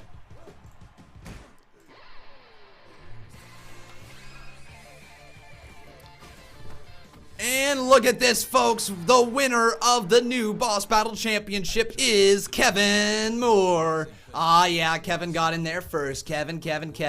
That little race for you. Awesome stuff. Kevin Moore, thank you so much, my friend, for becoming the new boss. Ah, yeah. We also got a few other donos. I'll read them in just a second. We gotta update the boss battle totals. Kevin Moore becoming a 2-time boss battle champion. So we've had a few 2-time boss battle champs here today. Awesome stuff, guys. Thank you. We got ourselves Last of a Writer's Creed dropping $5. I think that's the first time I've ever seen your name. Welcome to the stream, my friend, and thank you for the support. And Steve K dropping $2. Unfortunately, Steve, too little, too late. You could have added 2 health to you. Instead, you fall out of the Boss Battle Championship. Thank you so much, my friend, for your $2 dono as well.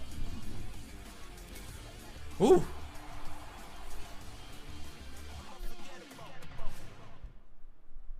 This program is aggressive in nature. It may contain themes that are... Will I be doing an after stream? Yes, my friends. Yes, I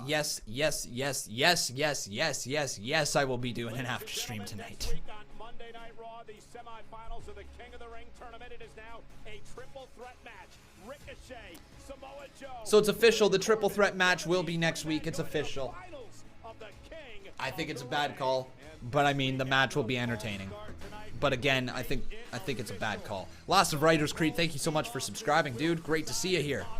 The Universal Championship contract signing between Universal Champion Seth Rollins and his challenger for Clash of Champions, Braun Strowman. Live next week on Monday Night Raw. Seriously, the main event, Stone Cold's title signing? Well, that's next week, my friend, where Stone Cold will be there. He's not here tonight. The main event is this match right here. Nikki Cross and Alexa Bliss versus Bayley and Becky Lynch. You know what? Once again, going back to my whole rant there earlier, I apologize that I didn't hear that it was a tag match. So, right here, this match makes more sense than... It makes more sense now because there's other factors in the match. Yes, it's still champion versus champion, but it's the main event, right? It is the main event, and at least it's in a tag match. It's not going to be a throwaway one-on-one match where the tag champs are almost guaranteed to lose. Tag champs right here actually have the advantage because it's 2 single stars teaming against a tag team. The tag team should win. The tag team should win.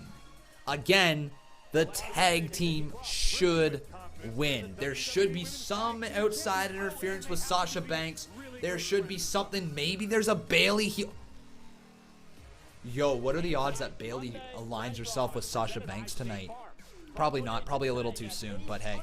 Todd0864, how you doing, my friend? Great to see you. He's asking, do you think the Revival will go back to NXT now that it's on USA? I'm thinking WWE told them to hang in there because big things were coming. I don't know. That's a good question. I think Revival down to NXT would be really good again. They would put on incredible matches, but I think their main roster now with Randy Orton kind of helping them out. They're more over now than I think they've ever been thanks to the affiliation with Randy Orton.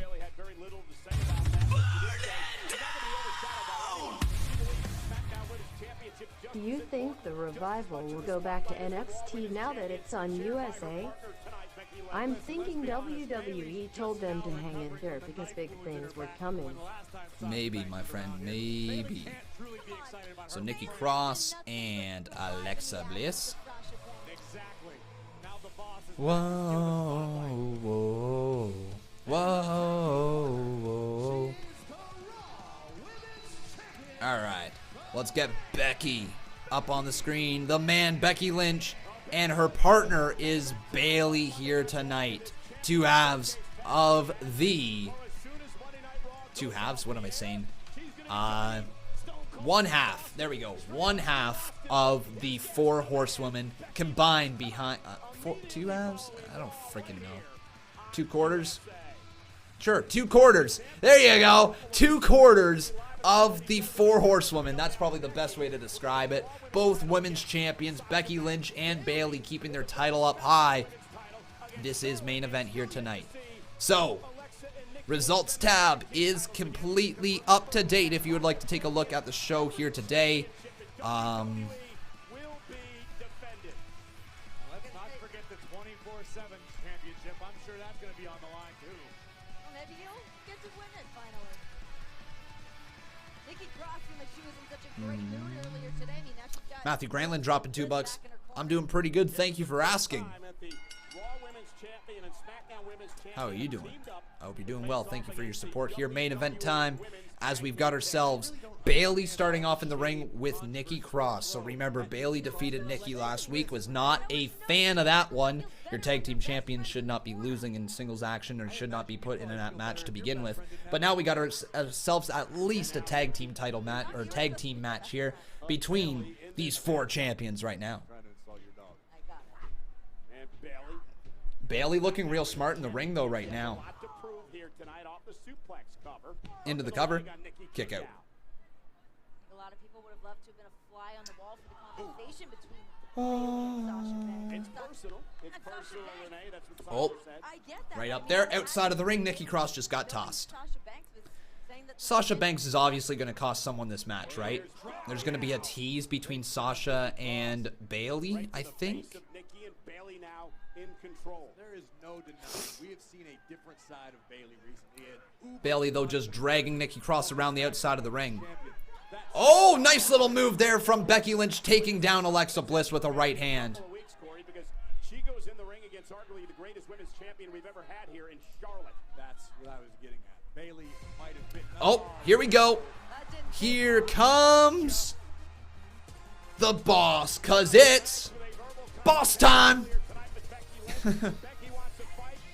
And Sasha just coming down to ringside. That's probably going to head us to commercial break. And Sasha will be ringside for the rest of this matchup.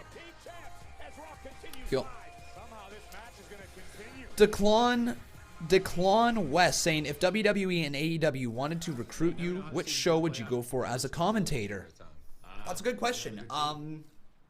That's a very, very good question, because if they wanted to recruit me and say they got into a bidding war, I would literally say at the end of the day, who's offering the better contract? Who's offering, you know, the better future for myself and whatever future family I end up having. If that ever happened, I would play it out. I would see which side is more beneficial. I would look at all my options, because right now I couldn't say. If WWE came offering a big contract and AEW was like, hey, you can do this for free, it'd probably be WWE, because that would pay the bills.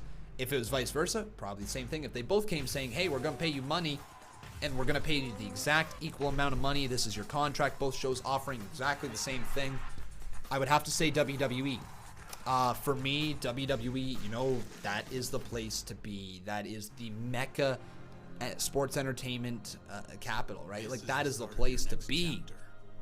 I would love to be a part of WWE if I could. I would love to be a part of AEW if I could. I would love to be a part of Ring of Honor if I could. I would love to be a part of New Japan if I could. I would love to be a part of anything in wrestling. It would be so cool to actually have a voice on commentary for people to listen to, and for me to show my passion for the sport in a way that I don't think that many people out there show their passion. Like, there's the commentators that are out there, they're passionate as hell, and I love that. And when I see Mauro Ranallo lose his mind on an NXT TakeOver special, I'm like, God, I want that to be me. I want myself to be the voice of WWE, or myself to be the voice of a wrestling promotion. I think I could do it. I really do think I could, if I got the right practice, if I got the right advice, if I had some speech coaches and people that would help me control my mouth and control the words that come out of it. I would love to do it. I would in a heartbeat. I would. Absolutely. Including the world-renowned progressive jackpot slot Mega Moolah. Play for free at jackpotcity.net We got ourselves a $5 dono in here from Timothy Kine saying Corbin is going to work with Joe to eliminate Ricochet. Then he will cheap shot Joe and make him a heel's heel. Interesting. Interesting. He's just uncooperative. Share some quality time with the family. With the Boston Pizza Kids card, get 5 free kids meals. All right, Timothy Kynes, thank you so much, my friend. As we await this matchup, I might as well get the poll going as well because I forgot all about doing the poll here in this match. So let me know, guys, who do you think is going to win? Twitter.com/Conman167. Corbin is going to work with Joe to eliminate Ricochet. And then he will cheap shot Joe and make him a heel's heel. Going to be Bailey and Becky, or is it going to be Cross and Bliss? There we go. It's a compact, not a compromise. Raw plus SmackDown Live, the WWE on Sportsnet 360. Why they always have a women's main event? Are you kidding? Are you literally kidding? Always? You think they always have a women's main event? Dude, how long has wrestling been around and how long have women's wrestlers actually truly been main eventing stuff in WWE? Calm yourself, my friend. We very rarely see women's main events. And over the course of all of wrestling, it is such a minuscule thing that has happened. Even to this day, like, you get always male main events.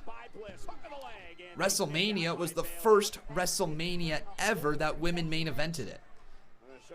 This past WrestleMania, no, that is a terrible take. That's a terrible take, my friend. They're not never, but they hardly have women's main events. They're slowly getting there, and when the matches are right, they make them the main events because rightfully so.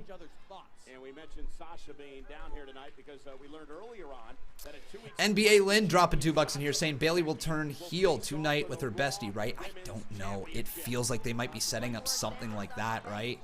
It feels like they might be setting up maybe Bailey being a heel, but is she set to face Charlotte? Do they end up going the route of a heel versus heel, but Bailey's kind of like a tweener? I don't know. Oh my god, the women's division is far more interesting nowadays than it ever used to be. Absolutely it is. It is an incredible division right now. So many talented women in this division, so many groundbreakers. These are the women in 20 years when we are looking back, when all of us are grown up, all of this current age of superstars grew up, when they retire, we are going to be looking back at this women's evolution. Truly looking back at it and saying, my God, what a special time in history to watch it unfold and to literally see the cusp of it. I've been watching NXT since NXT went on the WWE network, right? Ever since day one of the WWE network launching, I had it and I watched NXT. I was hooked. And you literally got to see the evolution of Carmella, the evolution of Charlotte, the evolution of Natalya, the evolution of Becky Lynch, the evolution of Sasha Banks, the evolution of Bayley, the evolution of Asuka. You got to see all of these women's superstars. Ember Moon, Kairi Sane, Shayna Baszler now holding down the fort. You get to see the whole evolution of the women's revolution. And it's one of the most incredible times in history for WWE. It's one of the most incredible times for wrestling fans to watch. And especially imagine, take yourself back to when you were 8 years old. And can you imagine being an 8-year-old girl watching this product and seeing these 4 women in the main event tonight on Monday Night Raw? Remember that is a true thing that wrestling does. It creates some heroes for life. It creates some amazing moments, some memories, and some drive for the superstars and the kids, right? This is going to be a big boom in women's wrestling. Over the next 20 years, get ready for the women's evolution to continue to grow because it's only just started. People asking me if Ric Flair is dead. Guys, I believe you're getting trolled. I have not seen any reports of Ric Flair passing away. If he has, I'm going to feel terrible for this. But I think you're getting trolled, guys. There's nothing on Twitter, and Twitter would be blowing up if that happened. Don't let them troll you. Do yourself, just literally Google. It won't, it just helps yourself. If you have some questions on it, just Google or look on Twitter.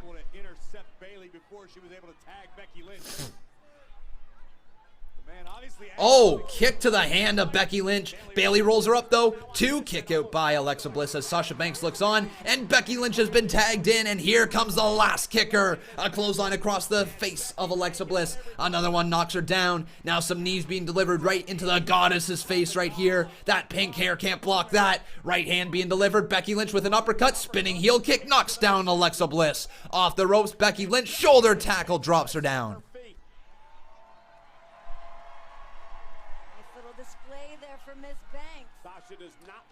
Off the corner, back elbow delivered there to Alexa Bliss. Big kick there to Bliss. All the way up, Becky Lynch gonna fly. Leg drop from the last kicker. The man showing why she's the man too. All broken up by Nikki Cross though at the last possible second. Now Nikki sends Becky out to the apron. Big kick to the chest of Cross. And another kick to the side of the head. Underneath the ropes, Becky Lynch looking for the Bexploder this time into Alexa Bliss. Oh, Nikki Cross stands right up. Never mind, it wasn't right into her. And a double forearm in the corner. Double kick right there. Double kick. This time Bliss takes it down. And now some right hand, some more uppercuts. Look at the man just fire. Oh, no, come on. From behind, Sasha Banks with the backstabber. Sasha, come on! So, no, shoving Becky Lynch into the middle turnbuckle. And Sasha just literally ending this match. Screw you, you bitter blue bitch! Now she's gonna get a steel chair here. Not like this, Sasha. Come on, what has happened to you? Sasha, come on, lay off there, woman! No! Oh, steel chair shot across the back of Becky. And now another. Sasha Banks unloading. Bayley stopping it, though. Bayley stopping it. Pulling the chair out. Is Bayley going to turn heel? Bayley. Oh, my God. Bayley? Bayley, come on. Bayley, turn heel. Is she going to turn heel?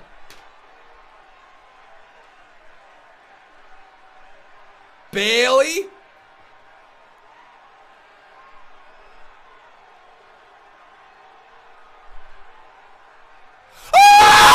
My God, Bayley turned heel! Bayley's turning heel on Becky Lynch! Oh my God! Bayley's turning heel! Over and over and over! Another steel chair shot to Bayley! She's finally heel! Sasha and Bayley! Healed! Oh my God! Oh my God! Oh, what in the world? What? Bayley just turned heel! Bayley just turned freaking heel to end Monday Night Raw. That's where we leave. We're done. Bayley's a heel. Sasha's a heel. My desk almost just fell apart. My mic almost just fell onto the ground. I'm losing my mind. Bayley's a heel. Bayley is a heel. What? What? What?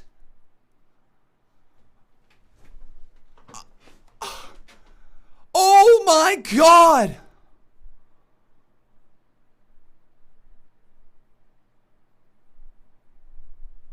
Oh, wow! What an ending there to Monday Night Raw. Oh my God! That's it. Bayley's heel. We're done Monday Night Raw. The show is legitimately over. Well done. What a heel turn. Oh my God. Wow. That's how you do it, man. That's a heel turn and a half. Bayley is heel. My God, ladies and gentlemen, that is going to bring us to the end of the show here today. What? Holy, okay, ladies and gentlemen. Wow, we are going to be talking about this big time in our Raw review. I'll also be uploading my reactions, but remember everybody, if you would like to get your comment featured in my What Do You Think series, you're going to have to comment on the poll that I will be posting right after this show is done. You can vote if you thought it was friggin' fantastic, good, just okay, bad, or absolute crap. And make sure you include your comment down in the comments below of that poll in order to be featured in my What Do You Think video. That will be uploaded tomorrow. Again, tonight we'll be live with our Raw review post show in literally 27 minutes, so make sure you guys are there. You can call in live to the show, all that great stuff. I'm losing my mind right now. I gotta collect my stuff. I gotta collect myself. I gotta get in the right mindset. I can't. Bayley's a freaking heel!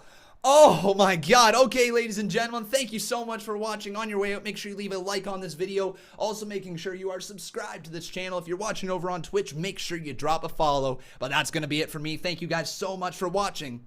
I've been Con, and that was Monday Night Raw. Bayley's a freaking heel!